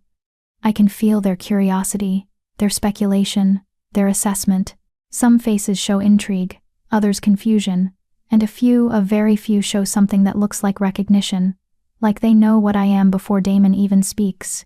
We reach the platform, and Damon guides me to stand beside one of the chairs while he takes his place in front of the other. He doesn't sit. Instead, he surveys his pack with those glowing eyes, letting the tension build. "My wolves," he finally says, his voice carrying effortlessly through the vast space. "Thank you for gathering on such short notice. I've called you here tonight to introduce someone important, someone who will be living among us under my direct protection." Murmurs ripple through the crowd. Protection from the Alpha King isn't given lightly. "This is Lyra Winterborn," Damon continues, gesturing toward me. "Some of you may know her story. She was recently rejected by her fated mate in Crescent Moon Pack. But what her pack didn't know, what even she didn't know until 2 days ago, is what she truly is." The murmurs grow louder. I can feel hundreds of wolves leaning forward, desperate to understand why the Alpha King would care about a rejected Omega. "Lyra Winterborn is a lunar wolf," Damon announces, and the hall erupts. Gasps, exclamations, denials. Wolves turning to each other in shock and disbelief. A few the oldest ones. The ones who might remember the last lunar wolf drop to their knees immediately, their heads bowed in reverence. "A lunar wolf hasn't been born in 300 years, someone shouts from the crowd. "Until now," Damon says firmly. "I've verified it myself, with the help of Grandmother Iris. Lyra was cursed as a child, her true nature suppressed. But the curse has been broken. She is what I say she is." "Prove it," another voice calls out. "Let her shift. Let us see." A rumble of agreement moves through the crowd. They want proof. They need to see it with their own eyes. Damon's jaw tightens. She's not ready to shift yet. Her body is still adjusting. Then how can we know? The challenger steps forward, and I recognize him, a large, muscular wolf with beta markings. "Any wolf can claim to be blessed by the moon goddess. We need proof, Your Majesty. It's a reasonable request, actually. And denying it will only breed suspicion and resentment." "I'll do it," I say quietly, touching Damon's arm. He turns to me, his expression fierce. "Lyra, you're not ready. It's only been 2 days since—" "I know." I meet his eyes, trying to show him I'm serious. But they're right. They need to see. And I need to know what I am. What I really am. "If you shift too soon, you could hurt yourself. The transformation might not be stable." "Then stay close," I interrupt. "Catch me if I fall." We stare at each other for a long moment, some silent conversation happening between us. Finally, he nods. Just once. "Very well." He turns back to the crowd. "Clear the center of the hall. Lyra will shift." The wolves scramble to obey, creating a wide circle in the middle of the space. Damon leads me down from the platform, his hand on the small of my back, steady and reassuring. "Are you sure?" he murmurs, too quiet for anyone else to hear. "No, but I'm doing it anyway." A hint of a smile crosses his face. "That's becoming your signature move." We reach the center of the circle, and Damon steps back, giving me room. I'm suddenly acutely aware that I'm wearing a very expensive dress that's about to be destroyed, but that seems like the least of my problems. I close my eyes and reach for my wolf. She's there immediately, surging forward with eager energy. She wants this. Wants to be seen, to be known, to show the world what they tried to bury. The shift begins, and it's nothing like it's ever been before. Usually, shifting is painful, bones breaking and reforming, muscles tearing and rebuilding, a necessary violence to transform from human to wolf.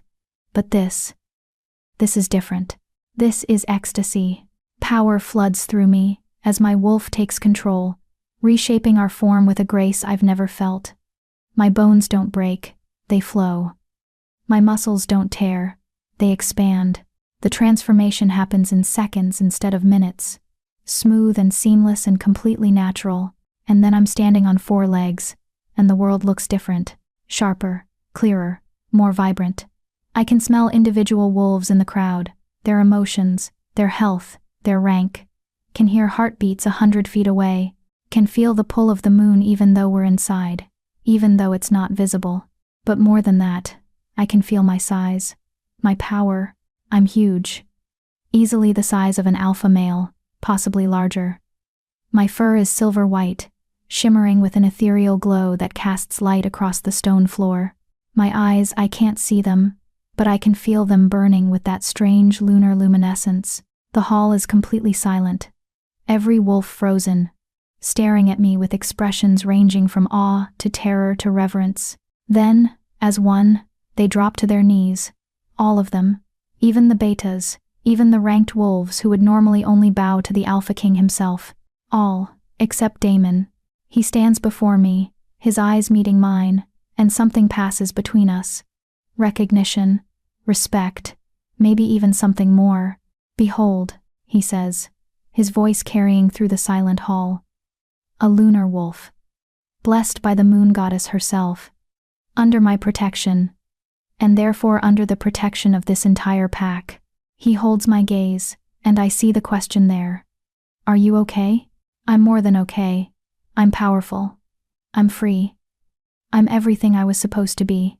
I shift back to human form, and again, it's effortless. Smooth. Natural. Elena appears immediately with a robe, wrapping it around me before anyone can see too much, and I'm grateful for her efficiency. Does anyone else require proof? Damon asks, a dangerous edge to his voice. Silence. No one dares speak. Good. Then let me be absolutely clear.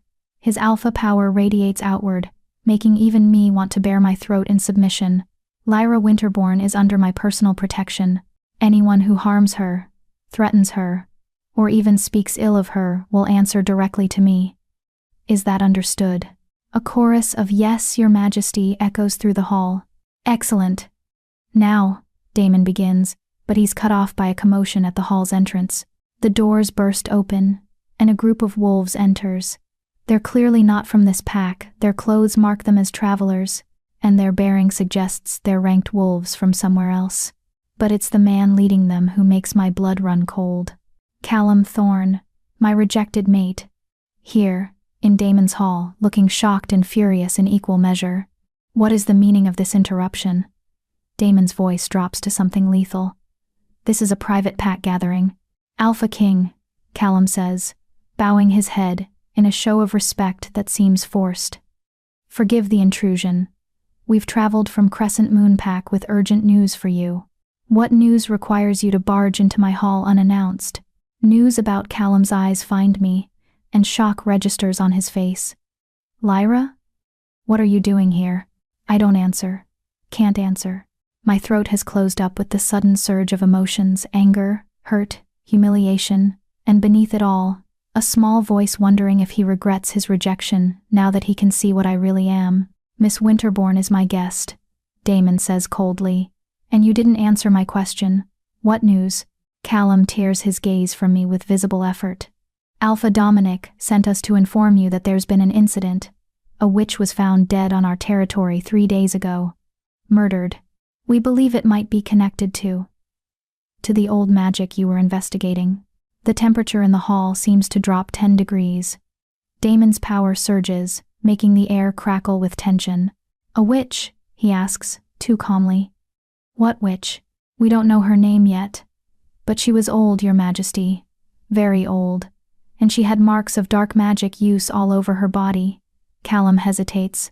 The elders think she might have been the one who cursed someone in our pack. Morgana Thorne. It has to be. The witch who disappeared 17 years ago, now turning up dead on the same territory where she placed the curse. That's convenient timing, Damon says. And there's no mistaking the suspicion in his voice. A witch connected to dark magic shows up dead just days after I visit your pack, investigating a curse. Your Majesty, I assure you, we had nothing to do with.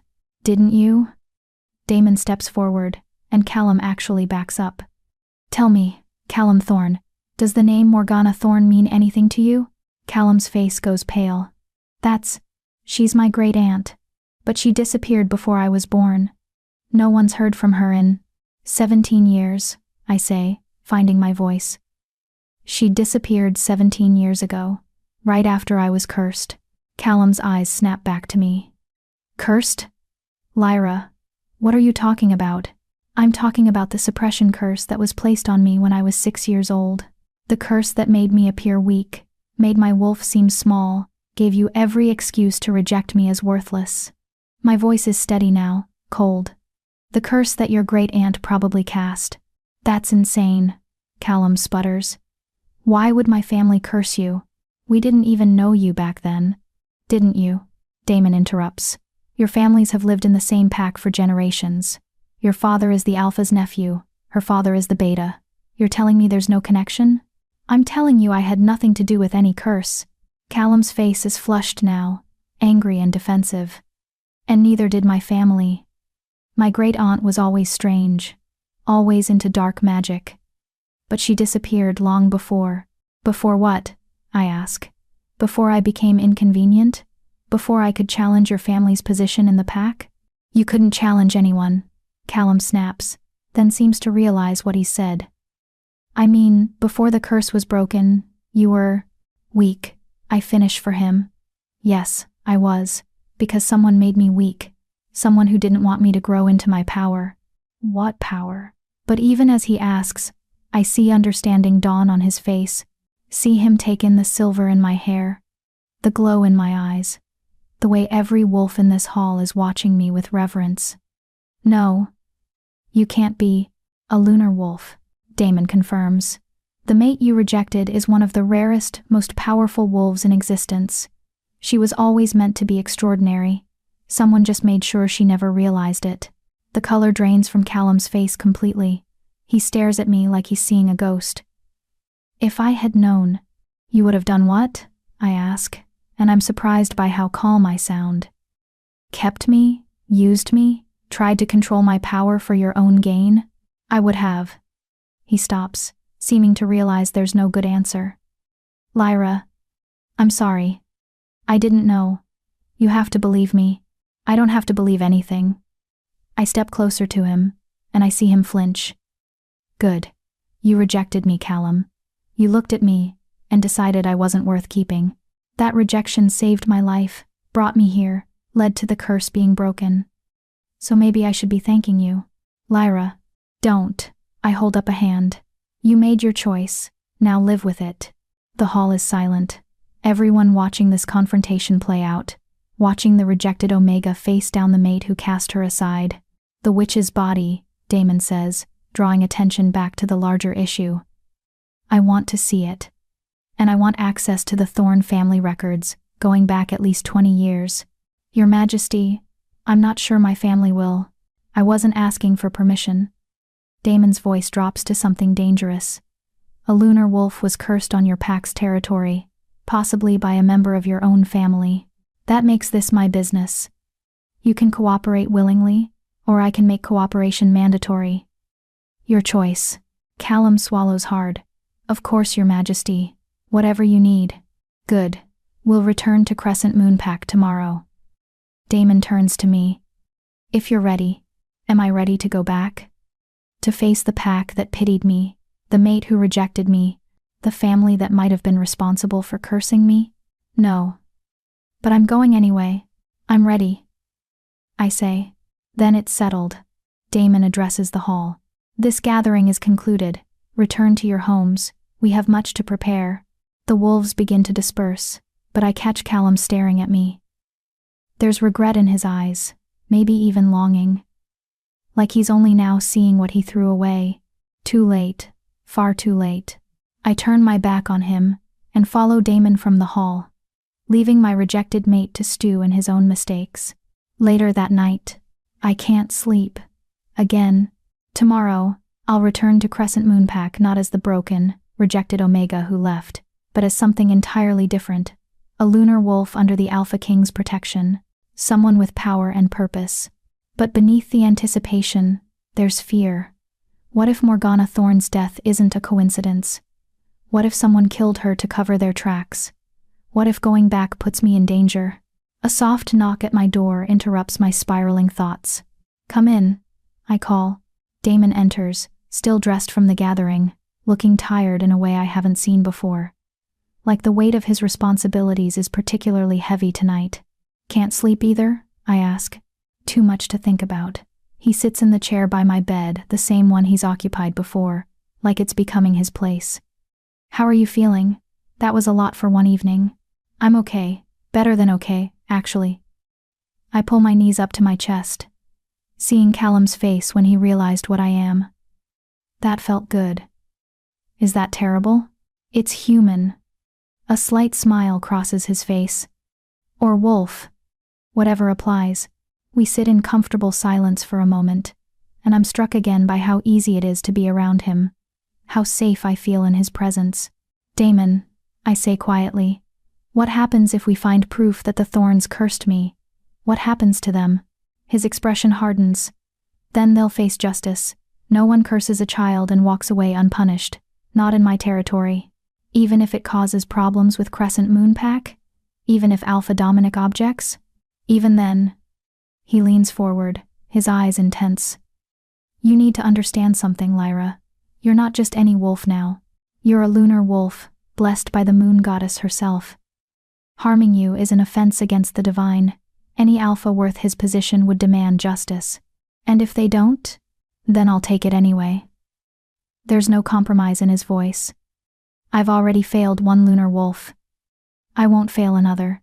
The vehemence in his words makes something warm bloom in my chest. When was the last time someone fought for me? Protected me? Valued me enough to risk political complications? Never. The answer is never. "Thank you," I whisper. "For everything. For finding me. For breaking the curse. For believing in me when no one else did." "You don't need to thank me." But his expression softens. "You've thanked me enough times, Lyra. What you should do is start believing what I've been telling you. You're extraordinary. With or without your lunar wolf power, you're brave and strong and worthy of everything good." Tears prick at my eyes. I'm trying to believe that. "I know." He stands, moving toward the door. "Get some rest. Tomorrow will be difficult, but you won't face it alone. I promise." "Damon?" He pauses at the door, turning back. "Will you stay? Just until I fall asleep?" I know it's childish, but it's not childish. He returns to the chair, settling in. "And yes, I'll stay." I lie down, pulling the blankets up, and close my eyes. His presence is like an anchor, keeping me tethered, keeping me safe.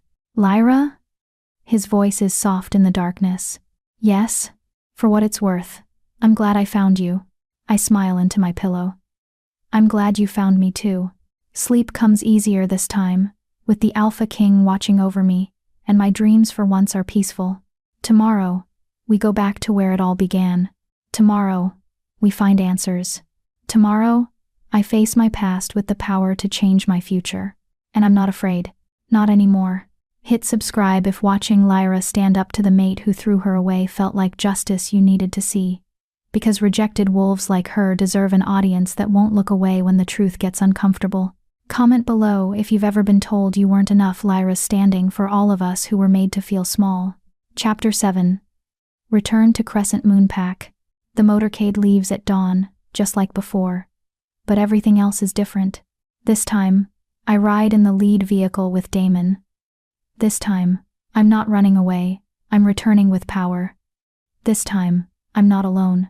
Riker drives while Damon works on a tablet beside me, reviewing documents and making notes. Every so often, he'll glance at me, checking without asking if I'm okay. I appreciate the silent support more than words could convey. "Nervous?" he finally asks as we cross into Crescent Moon territory. "Terrified," I admit. What if they hate me now?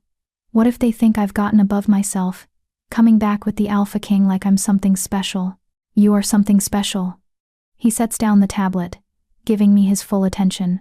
"And if they hate you for claiming your power, for refusing to stay small and broken, then that says everything about them and nothing about you. Easy for you to say." You've always been powerful. Have I? Something dark flickers in his eyes. I wasn't born an alpha king. Lyra, I had to fight for this position. Had to prove myself over and over, and there were plenty of wolves who hated me for it. Who thought I was too young, too aggressive, too unwilling to accept the old ways. I turned to face him fully. What happened to them? Some came around. Learned to respect strength over tradition. His smile is sharp. Others didn't, and they're no longer in positions to complain. The implication is clear. Damon didn't just earn his crown, he took it, defended it. Made sure everyone knew challenging him was suicide. I'm not good at being feared, I say quietly. You don't have to be. You just have to be yourself. The rest will follow.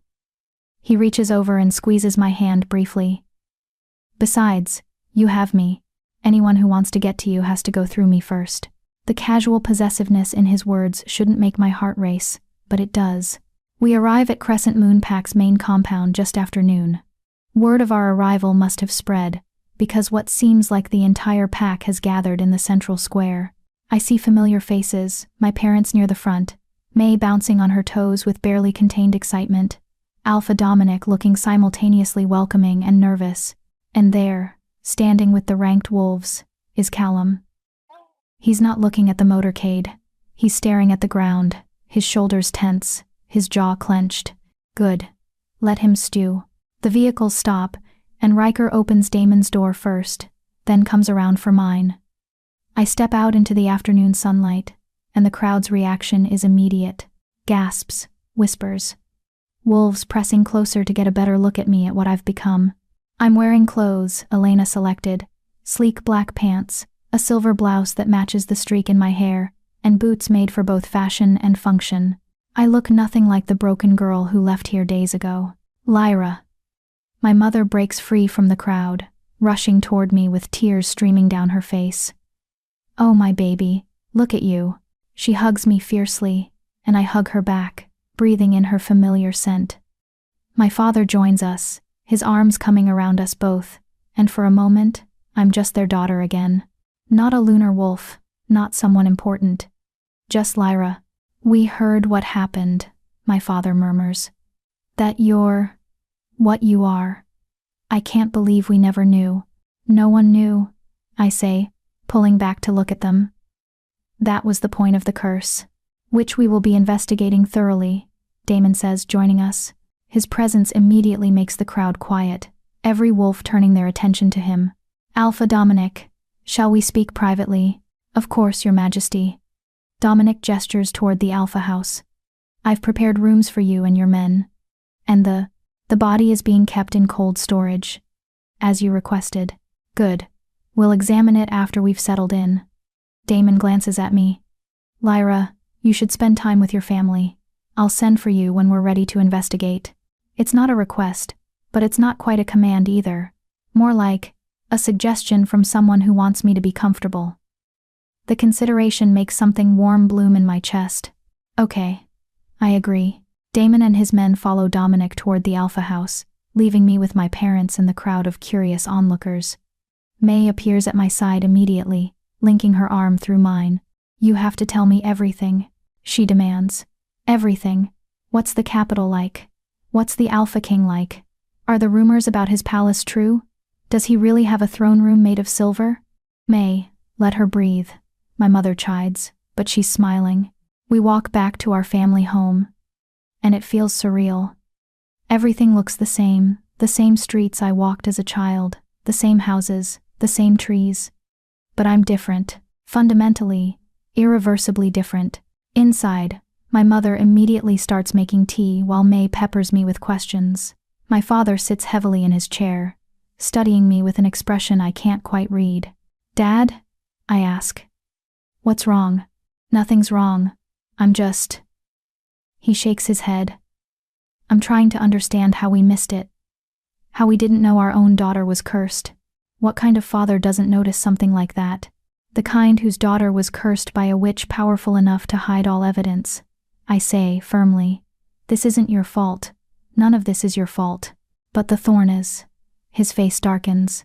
If they really did curse you, if they knew what you were and tried to suppress it, that's an act of war against our family, against the entire pack, which is why the Alpha King is investigating, my mother says, bringing over tea. Let him handle it, love. That's what Alpha Kings do, they handle the big problems so we don't have to. We spend the next hour talking. I tell them about the capital, about Elena and Riker, about the curse-breaking ritual and how painful it was. I tell them about shifting into my true form for the first time, about the gathering where the pack saw what I really am. I don't tell them about the nights Damon sat with me, or the way he looks at me sometimes, or how safe I feel in his presence. Some things are too new, too complicated to put into words. A knock at the door interrupts us. One of Damon's guards stands there, his expression professional. "Miss Winterbourne," he says. "The king requests your presence." They're ready to examine the body. My stomach clenches. "Now?" "Yes, miss." I look at my parents, and my mother squeezes my hand. "Go. We'll be here when you're done." The guard leads me to a building I've never paid much attention to before, the pack's medical facility. It's small compared to what they must have in the capital, but well maintained. We enter through a side door and descend into a basement level that's significantly colder than the rest of the building. Damon is there, along with Iris, Alpha Dominic, and Callum. They're all standing around a metal table, and on that table, covered by a white sheet, is obviously a body. "Lyra," Damon says, his voice gentle. "You don't have to be here for this if you don't want to." "I want to," I say, moving closer. "If this witch cursed me, I need to see her, need to know who hurt me." He nods, then looks at Iris. "Are you ready?" The old witch steps forward, her expression grave. "As ready as I'll ever be." Death magic leaves a trace, but it won't be pleasant to witness. "Death magic?" Dominic repeats, alarmed. "You think she was killed with magic?" "I'll know in a moment." Iris pulls back the sheet. The woman on the table is ancient, even more so than Iris. Her face is sunken, her body withered, but there's no mistaking the marks of power on her skin. Tattoos cover her arms and chest, symbols that seem to writhe even though she's dead. Her eyes are open, milky white, staring at nothing. "Morgana Thorne," Callum says quietly. "I've seen pictures. That's her." "Your great-aunt," I say, staring at the woman who might have stolen my childhood. "Yes." Callum won't look at me. "I never met her. She left before I was born." Iris places her hands on the body's forehead and begins to chant. The air grows thick with power, and the tattoos on the corpse's skin start to glow with a sickly green light. "She was definitely a dark magic practitioner," Iris murmurs, her eyes closed in concentration. "Very powerful, very skilled." She pauses, her expression darkening. "And yes, she was killed with magic. Death curse, specifically. Quick, but painful." "Who killed her?" Damon demands. "I can't tell you that. Death curses don't leave signatures, that's part of their design." Iris opens her eyes, removing her hands from the body. "But I can tell you when. She died approximately 4 days ago. Shortly after you left this pack, Your Majesty. The timing is too perfect to be coincidence. Someone killed Morgana right after Damon started investigating the curse. Someone who didn't want her talking. Can you tell if she cast a suppression curse?" I ask. "On me, specifically?" Iris studies the body for a long moment, then reaches for one of the tattooed arms. She traces a specific symbol, and it flares brighter than the others. "This is a curse mark," she says. "It indicates a major curse was cast." And she closes her eyes again, muttering under her breath. "Yes, I can feel the echo of it. A suppression curse, placed on a child. Approximately 17 years ago. The confirmation hits me like a physical blow. This woman, this witch cursed me, stole my childhood, my power, my future, made me believe I was weak when I was strong. Why?" I whisper. "Why would she do it?" "That's what we need to find out," Damon says. He turns to Callum. "Your family records. I need to see them. Now." Callum's face is pale. "Your Majesty, I swear, we didn't know." My family were not involved with dark magic. We wouldn't. Your great-aunt was involved with dark magic, Damon interrupts coldly. She cursed a child who grew up in the same pack as you. Your family has questions to answer, whether you knew about it or not. The records are at my family's home, Callum says quietly. I'll take you there. We leave the medical facility in a grim procession.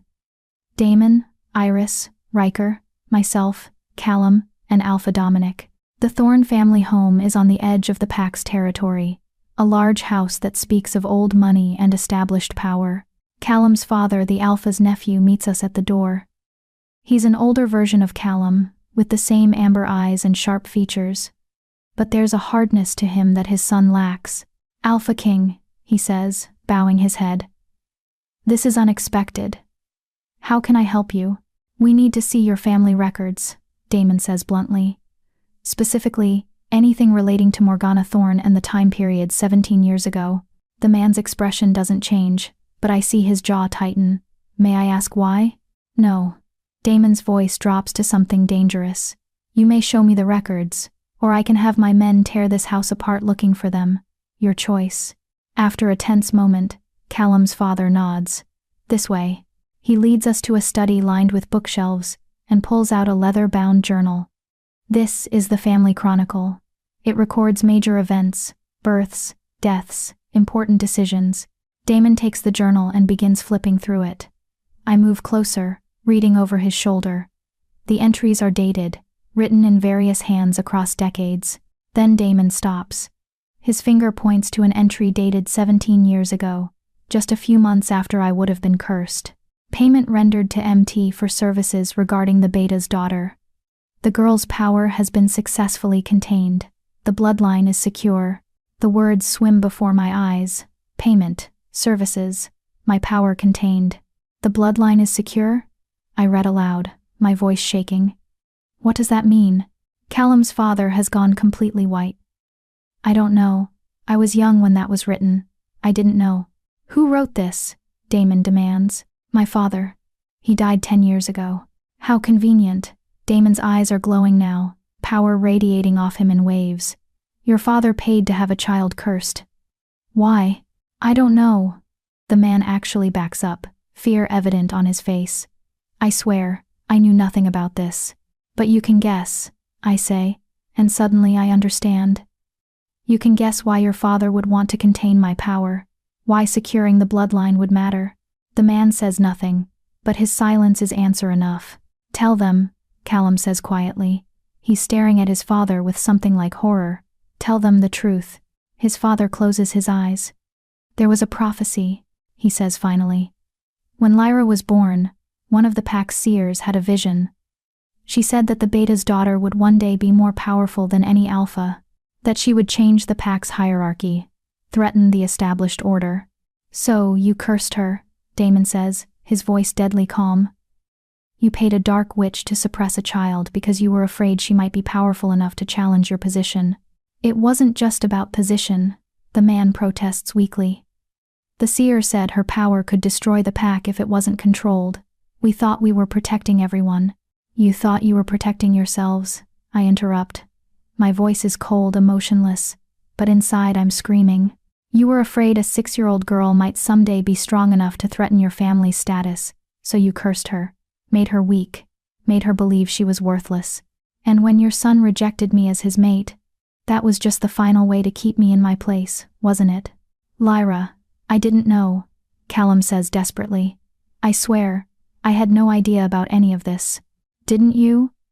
I turn on him, and I see him flinch. Your family cursed me, and you rejected me. Whether you knew the details or not, you played your part perfectly. This is an outrage, Alpha Dominic says, his voice shaking with fury. The Thorns will answer for this. They've violated pack law, divine law. They've violated my law, Damon interrupts. And they'll answer to me. He turns to Riker. Take Callum's father into custody. He'll be tried in the capital for conspiracy to curse a lunar wolf. You can't do that, the man sputters. I'm a ranked wolf in this pack. Alpha Dominic has jurisdiction. Alpha Dominic failed to protect one of his own, Damon says coldly. The moment you cursed a child blessed by the moon goddess, You made this my business. You'll stand trial before me. And if you're found guilty, you'll face the appropriate punishment. 2 of Damon's guards step forward, grabbing Callum's father by the arms. He struggles briefly, then seems to realize the futility, and goes limp. What about me? Callum asks quietly. I didn't know. I didn't do anything. You rejected your mate, I say.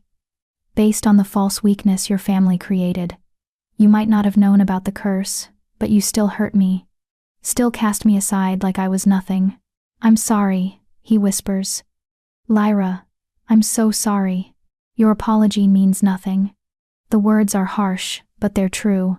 You made your choice. Now live with it. Damon's hand touches my lower back, gentle and grounding. Are you ready to leave? He asks quietly.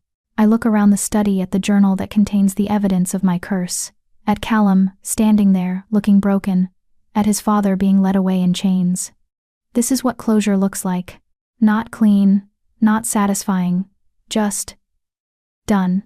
Yes, I say. I'm ready. We leave the Thorn house and return to the Alpha's compound. My parents are waiting there, and my mother takes one look at my face and pulls me into her arms. They did it. I tell her.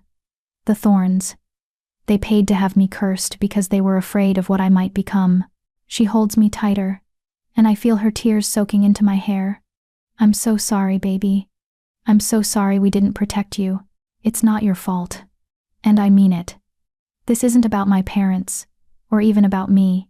This is about fear, fear of change, fear of losing power, fear of a future they couldn't control. We'll leave in the morning, Damon says. Give you tonight with your family. I pull back from my mother. Thank you. He nods, then turns to leave. But I catch his arm, stopping him. Damon? I say quietly, so only he can hear. Thank you, for getting justice, for not letting them get away with what they did. His eyes soften. Always, Lyra. I'll always fight for you. And in that moment, looking into his eyes, feeling his steady presence, I realize something that terrifies and thrills me in equal measure. I'm falling for the Alpha King. Not because of a mate bond, not because of destiny or fate or the moon goddess's design, but because he sees me, all of me, the broken parts and the powerful parts, the fears and the strength, and he values it all. This wasn't what I expected when he claimed me. But maybe it's exactly what I needed. Chapter 8. The Trial and the Choice. The trial is held 1 week later in the capital's grand courtroom, a space designed to be imposing, with vaulted ceilings, marble columns, and a raised platform where Damon sits in judgment. The room is packed with wolves from across the territory, all come to witness justice for a crime that shocked the entire supernatural community, cursing a lunar wolf. There's barely precedent for it. I sit in the front row, flanked by my parents on one side and Elena on the other. Across the aisle, I can see members of the Thorn family who made the journey from Crescent Moonpack, including Callum, who hasn't stopped staring at me since he entered the room. I refuse to look at him. He doesn't deserve even that much acknowledgement. Damon enters, and the entire courtroom rises as one. He's dressed in formal robes, black trimmed with silver that make him look every inch the king he is. Powerful, commanding, absolutely in control. His eyes scan the room, lingering on me for just a moment, and I see the question there. Are you okay? I nod slightly. I am okay. Or, I will be, once this is over. Be seated, Damon commands, and everyone obeys instantly. The proceedings begin with Riker reading the charges. Garrett Thorn, you stand accused of conspiracy to curse a minor, conspiracy to suppress a lunar wolf's power, and violation of divine law. How do you plead? Garrett Callum's father stands with his hands bound in silver chains. He looks older than he did a week ago, diminished somehow, but there's still defiance in his eyes. Not guilty, Your Majesty, he says. I acted to protect my pack. You acted to protect your position. Damon interrupts coldly. But we'll let the evidence speak. Present the first witness. Iris shuffles forward, leaning heavily on a cane but with her eyes still sharp and bright. She's sworn in, then begins her testimony about the curse she found on Morgana's body. The timing of it, the clear evidence that it was cast on a child. And you're certain this curse was the one placed on Miss Winterbourne? The prosecutor asks. Absolutely certain, Iris confirms. The magical signature matches perfectly. Morgana Thorne cast a suppression curse on Lyra Winterbourne 17 years ago, and that curse remained in place until the Alpha King broke it 2 weeks ago. Next comes testimony from the pack's old seer, a woman I barely remember, now ancient and frail. She's brought forward in a wheelchair, but her voice is steady as she recounts the prophecy. I saw it the day she was born, the seer says. The Beta's daughter, marked by the moon goddess herself. I saw her rising to power, changing the old ways, threatening those who clung to tradition. I reported this to the Alpha, as was my duty. And what did the Alpha do with this information? The prosecutor asks. He called a meeting of the ranked families, told them about the prophecy, said they needed to decide how to handle it. She pauses, her milky eyes somehow finding me in the crowd. I never meant for you to be hurt, child. I only reported what I saw. What happened at that meeting? The prosecutor presses. I wasn't there. But 3 days later, Garrett Thorne approached me, asked if there was a way to suppress the girl's power, to contain the prophecy. Her voice drops. I told him it would require dark magic. He said he'd handle it. The courtroom erupts in whispers. Damon lets it continue for a moment, then raises his hand for silence. Did you know he was going to curse her? The prosecutor asks. I suspected. But I had no proof, and by the time I could investigate, it was done. The girl seemed normal, weak even. I thought perhaps I'd been wrong about the prophecy. She looks at me again. I'm sorry, I should have fought harder. The testimony continues. Other witnesses come forward, pack members who remember Morgana Thorne, who saw Garrett meeting with her, who noticed how I went from a normal child to a strangely weak one almost overnight. Then comes the moment I've been dreading, my turn to testify. I stand on shaking legs and make my way to the witness stand. The courtroom feels massive suddenly, all those eyes watching, judging, waiting to see if the cursed girl can hold herself together. I'm sworn in, and the prosecutor begins gently. Miss Winterbourne, can you describe your childhood? Specifically, how you perceived your wolf? I take a breath. I always felt wrong. Like my wolf was too small for my body, like she was locked away behind glass. I couldn't shift properly until I was 7, and even then, it was painful and incomplete. Everyone said I was weak, that I was a late bloomer. Eventually, I believed them. How did this affect your life? I was bullied, pitied, treated as lesser by wolves who should have been my peers. My voice steadies, and when I met my fated mate, he took one look at me and decided I wasn't worth keeping. He rejected me based on the very weakness that had been forced on me. I see Callum flinch in my peripheral vision. Good. And now? The prosecutor asks. Now that the curse is broken? Now I understand that everything I believed about myself was a lie, that I was never weak, I was suppressed, that my entire identity was built on a foundation of someone else's fear and cruelty. I look directly at Garrett. Someone stole my childhood because they were afraid of what I might become, and I want justice for that. The prosecutor nods. Thank you, Miss Winterbourne. No further questions. Garrett's defense attorney stands a slick-looking wolf who probably costs more than most families make in a year. Miss Winterbourne, isn't it true that you've benefited significantly from this curse being broken? You now live in the capital, under the Alpha King's personal protection. You have resources and opportunities you never would have had in your home pack. Objection, the prosecutor says. Relevance? I'm establishing that Miss Winterbourne has motivation to exaggerate the harm done to her, the defense attorney says smoothly. Damon's eyes flash dangerously, but he allows it. Overruled. But tread carefully, counsel. The defense attorney turns back to me. So, haven't you benefited from these circumstances? You're asking if being cursed as a child was worth the palace suite I have now? I say slowly, and I hear the ice in my own voice. Is that really your question?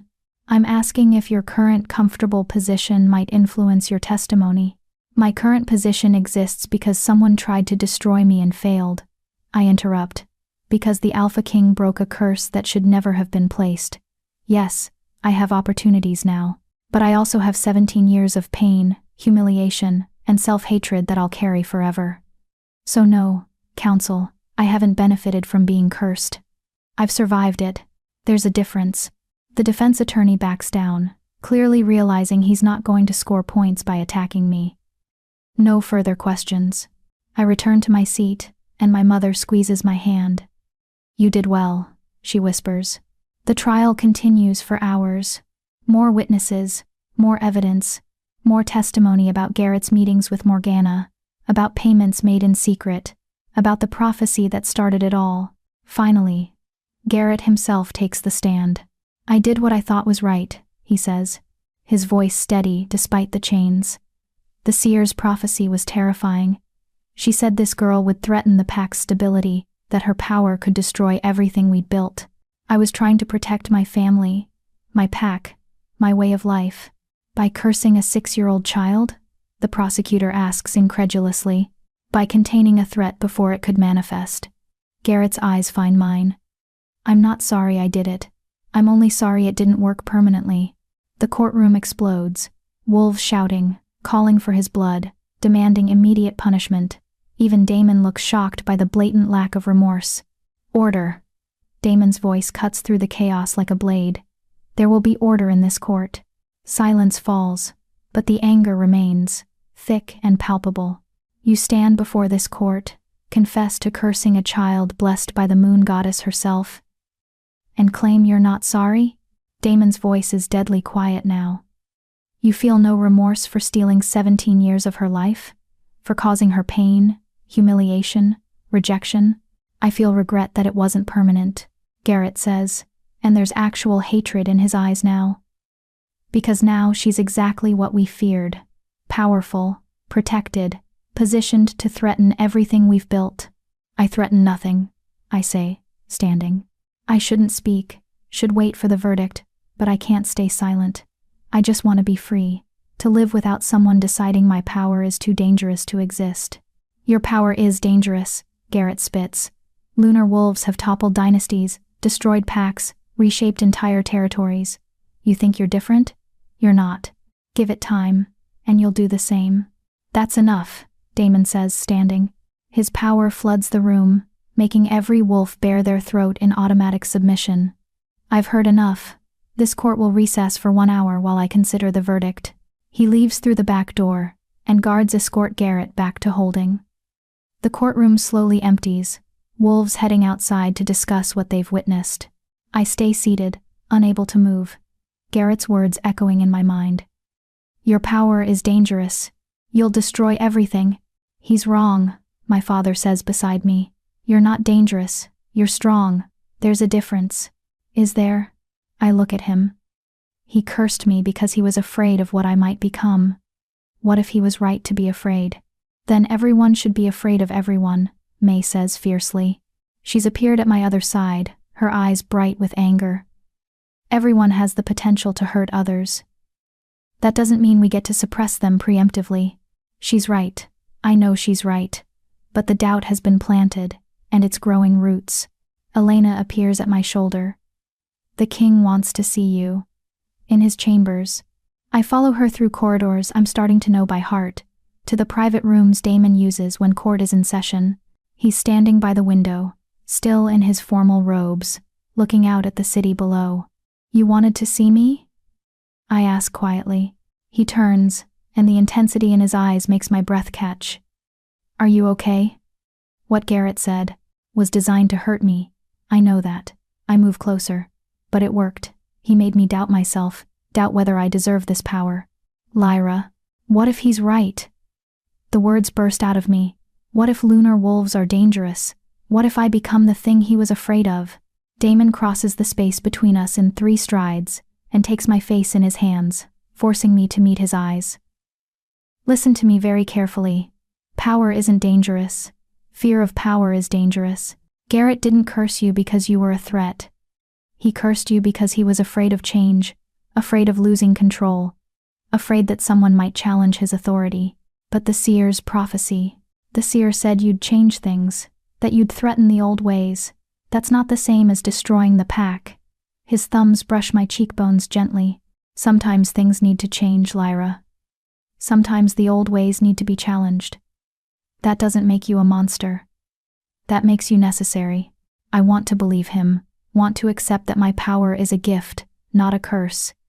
But 17 years of believing I was weak, wrong, too much, and not enough all at once, that doesn't disappear overnight.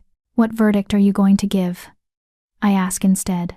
His hands drop, and something dark crosses his face. The one he deserves. Garrett Thorne cursed a child out of fear and pride. He showed no remorse, admitted he'd do it again. Under my law, under divine law, there's only one appropriate punishment: death. I whisper. Yes. He studies my face. Does that bother you? I think about it. Really think about it. Garrett stole my childhood, my confidence, my sense of self. He looked at a 6-year-old girl and decided she was too dangerous to exist at full power, and given the chance, he'd do it again. No, I say finally. It doesn't bother me. He made his choice. Now he faces the consequences. Damon nods slowly. Good. Because I need to know you're okay with this. This verdict isn't just about pack law or divine law. It's about you. About justice for what was done to you. I'm okay with it, I say, and I mean it. He doesn't deserve mercy. Then, let's finish this. We return to the courtroom, and Damon takes his place on the platform. The room fills quickly, everyone eager to hear the verdict. Garrett Thorne, Damon says, his voice carrying through the space. This court finds you guilty on all charges. You conspired to curse a minor. You deliberately suppressed a lunar wolf's power. You violated divine law. And when given the chance to show remorse, you instead doubled down on your actions, claiming you'd do it all again. Garrett stands straight, defiant even now. The sentence for these crimes is death, Damon continues, to be carried out immediately by Silver Blade. Do you have any final words? Garrett's eyes find mine one last time. I protected my pack. History will prove me right. History, Damon says coldly, will forget you existed. Riker, carry out the sentence. It happens quickly. Too quickly for Garrett to even scream. Riker moves with practiced efficiency, and then it's done. Garrett Thorne is dead, justice is served, and I should feel satisfied. Instead, I just feel hollow. The courtroom empties slowly. Callum approaches me as I'm leaving, his face pale, his eyes red-rimmed. Lyra, he says quietly, I know this doesn't change anything, but I'm sorry. For all of it. For my father, for the curse, for rejecting you. I was wrong about everything. I really look at him for the first time since he rejected me. And I realize something. I don't hate him anymore. I don't even feel angry. I just feel nothing. Your apology doesn't change what happened, I say. But I accept it anyway. Not for you. For me. Because I'm tired of carrying anger around. Can you ever forgive me? He asks. I don't know. Maybe someday. I turn to leave, then pause. But forgiveness doesn't mean reconciliation, Callum. It doesn't mean we go back to how things were. The mate bond is broken. You rejected me. That's not something we can undo. I know. He swallows hard. I want you to be happy, Lyra, even if it's not with me. Then you'll get your wish, I say. Because I am happy. Happier than I ever was before. It's true, I realize. Despite everything, the curse, the rejection, the trial, I'm happier now than I was when I believed I was weak. Because now I know my strength. Now I know my worth. And I know someone who sees that worth and values it. I find Damon waiting for me outside the courtroom, and without thinking, I walk straight into his arms. He catches me, holding me steady, and I breathe in his scent of winter frost and ancient forests. Thank you, I murmur against his chest. For everything, for justice, for believing in me. Always, he says, and I feel his lips brush the top of my head. I'll always believe in you. We stand like that for a long moment, and I realize that this feeling of safety, of being valued, of being seen, this is what I was always meant to find. Not through a mate bond forced by the moon goddess, but through choice. Through trust built day by day, moment by moment. Damon? I pull back to look at him. What happens now? The curse is broken. Justice is served. What comes next? He studies my face, his expression serious. That depends on you. You can go back to Crescent Moonpack if you want. Resume your life there. Or... He hesitates, and for the first time, I see uncertainty in his eyes. Or, you can stay here. In the capital. With me. My heart stutters. Stay? As what? As whatever you want to be. His hands come up to frame my face.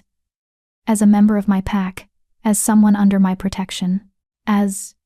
He trails off, and I see him struggling with something. As what?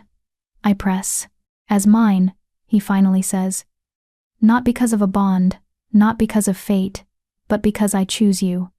Because I want you here, in my life, in my pack.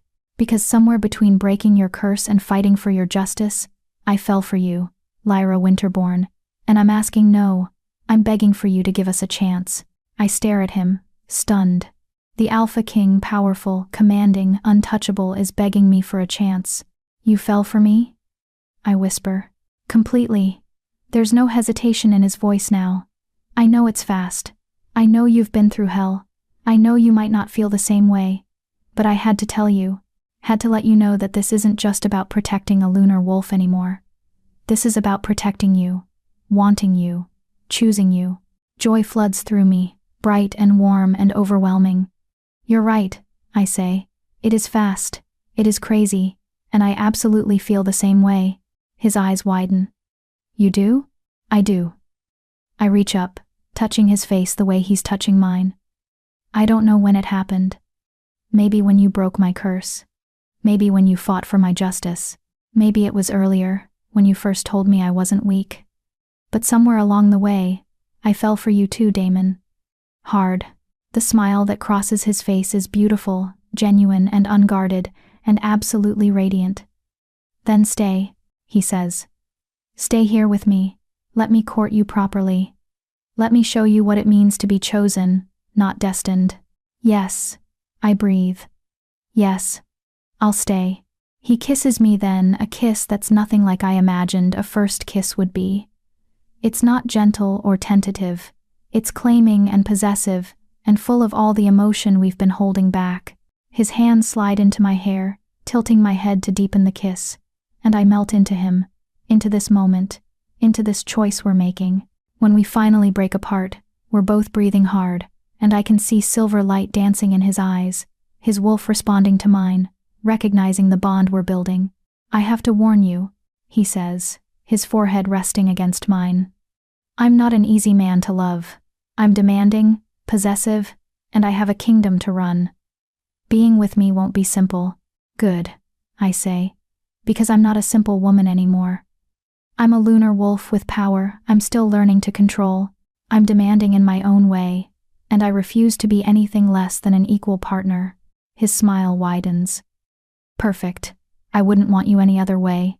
We stand there in the corridor, holding each other, and I feel something settle in my chest, something that feels like home, like destiny, but better because this destiny wasn't written in the stars or decreed by the moon goddess.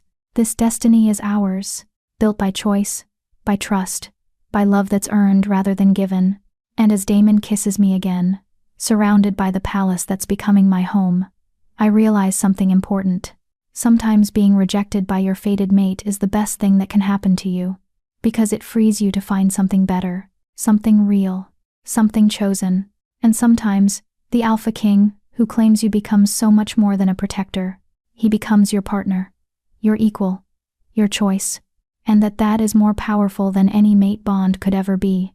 Epilogue.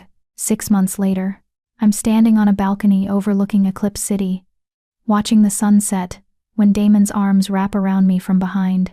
Penny, for your thoughts? He murmurs against my ear. Just thinking about how different my life is now. I lean back into him, feeling his solid warmth. 6 months ago, I was broken and rejected. Now I'm here, with you. Stronger than I ever imagined possible. Any regrets? Not a single one. I turn in his arms to face him, though I do have some news that might change things. His eyes sharpen with concern. What kind of news? I got a letter today. From Alpha Dominic. I watch his expression carefully. He's retiring. The pack is holding elections for a new alpha. And several wolves have nominated me. Damon goes very still. You want to go back? Lead Crescent Moon Pack? I don't know, I admit. Part of me wants to prove I can do it. That the girl they tried to suppress can lead them, but another part of me. I touch his face. Another part of me doesn't want to leave you. Then don't, he says simply. Appoint a proxy. Someone you trust to lead in your name while you remain here. You're a lunar wolf, Lyra. Your influence can extend across territories without you being physically present. Is that what you want? Me staying here? What I want, he says slowly, is for you to be happy. If that means leading Crescent Moon Pack, I'll support you. If that means staying here with me, I'll be grateful. And if that means something else entirely, we'll figure it out together. I kiss him softly. Together. I like the sound of that. Good. He pulls a small box from his pocket. Because I was hoping you'd say that. My heart stops. Damon, I'm not asking you to be my mate, he says quickly, opening the box to reveal a silver ring set with a moonstone. The moon goddess didn't choose us for each other, but I'm choosing you anyway. I'm asking you to be my partner, my equal, my chosen one. Will you accept this ring, Lyra? Will you build a future with me? Tears blur my vision as I look at the ring, at this man who saved me in every way a person can be saved, who saw my worth when no one else did, who taught me that chosen love is more powerful than destined love. Yes, I whisper. Yes, I'll accept your ring. I'll build a future with you. I'll choose you, every day, for the rest of my life. He slides the ring onto my finger, and it fits perfectly like it was made for me. Like this moment was always meant to happen, not because of fate, but because we chose it. I love you, he says. Not because I have to, because I want to. I love you too, I reply, and I choose you, today, tomorrow, always. As we kiss, the moonstone catches the last rays of sunlight, glowing with its own inner light. And somewhere, I like to think the moon goddess is smiling, not because she planned this, but because we found our own way to happiness. And sometimes, the best love stories are the ones we write ourselves. Subscribe if Lyra's journey from broken to powerful reminded you that your story isn't over yet. Because wolves who choose their own destiny instead of accepting what fate handed them need witnesses who understand the cost of that choice. Drop a comment sharing what you'd choose if you could rewrite your own fate. Lyra chose herself. Now it's your turn. If Lyra's journey from rejection to power resonated with you, you'll love this book, Rejected by the Alpha. This is a glow-up revenge romance about wolves who refuse to stay broken, about mates who made the wrong choice, and about the kind of power that comes from choosing yourself. The link is in the description because stories like this deserve to be read, and wolves like Lyra deserve witnesses who won't look away.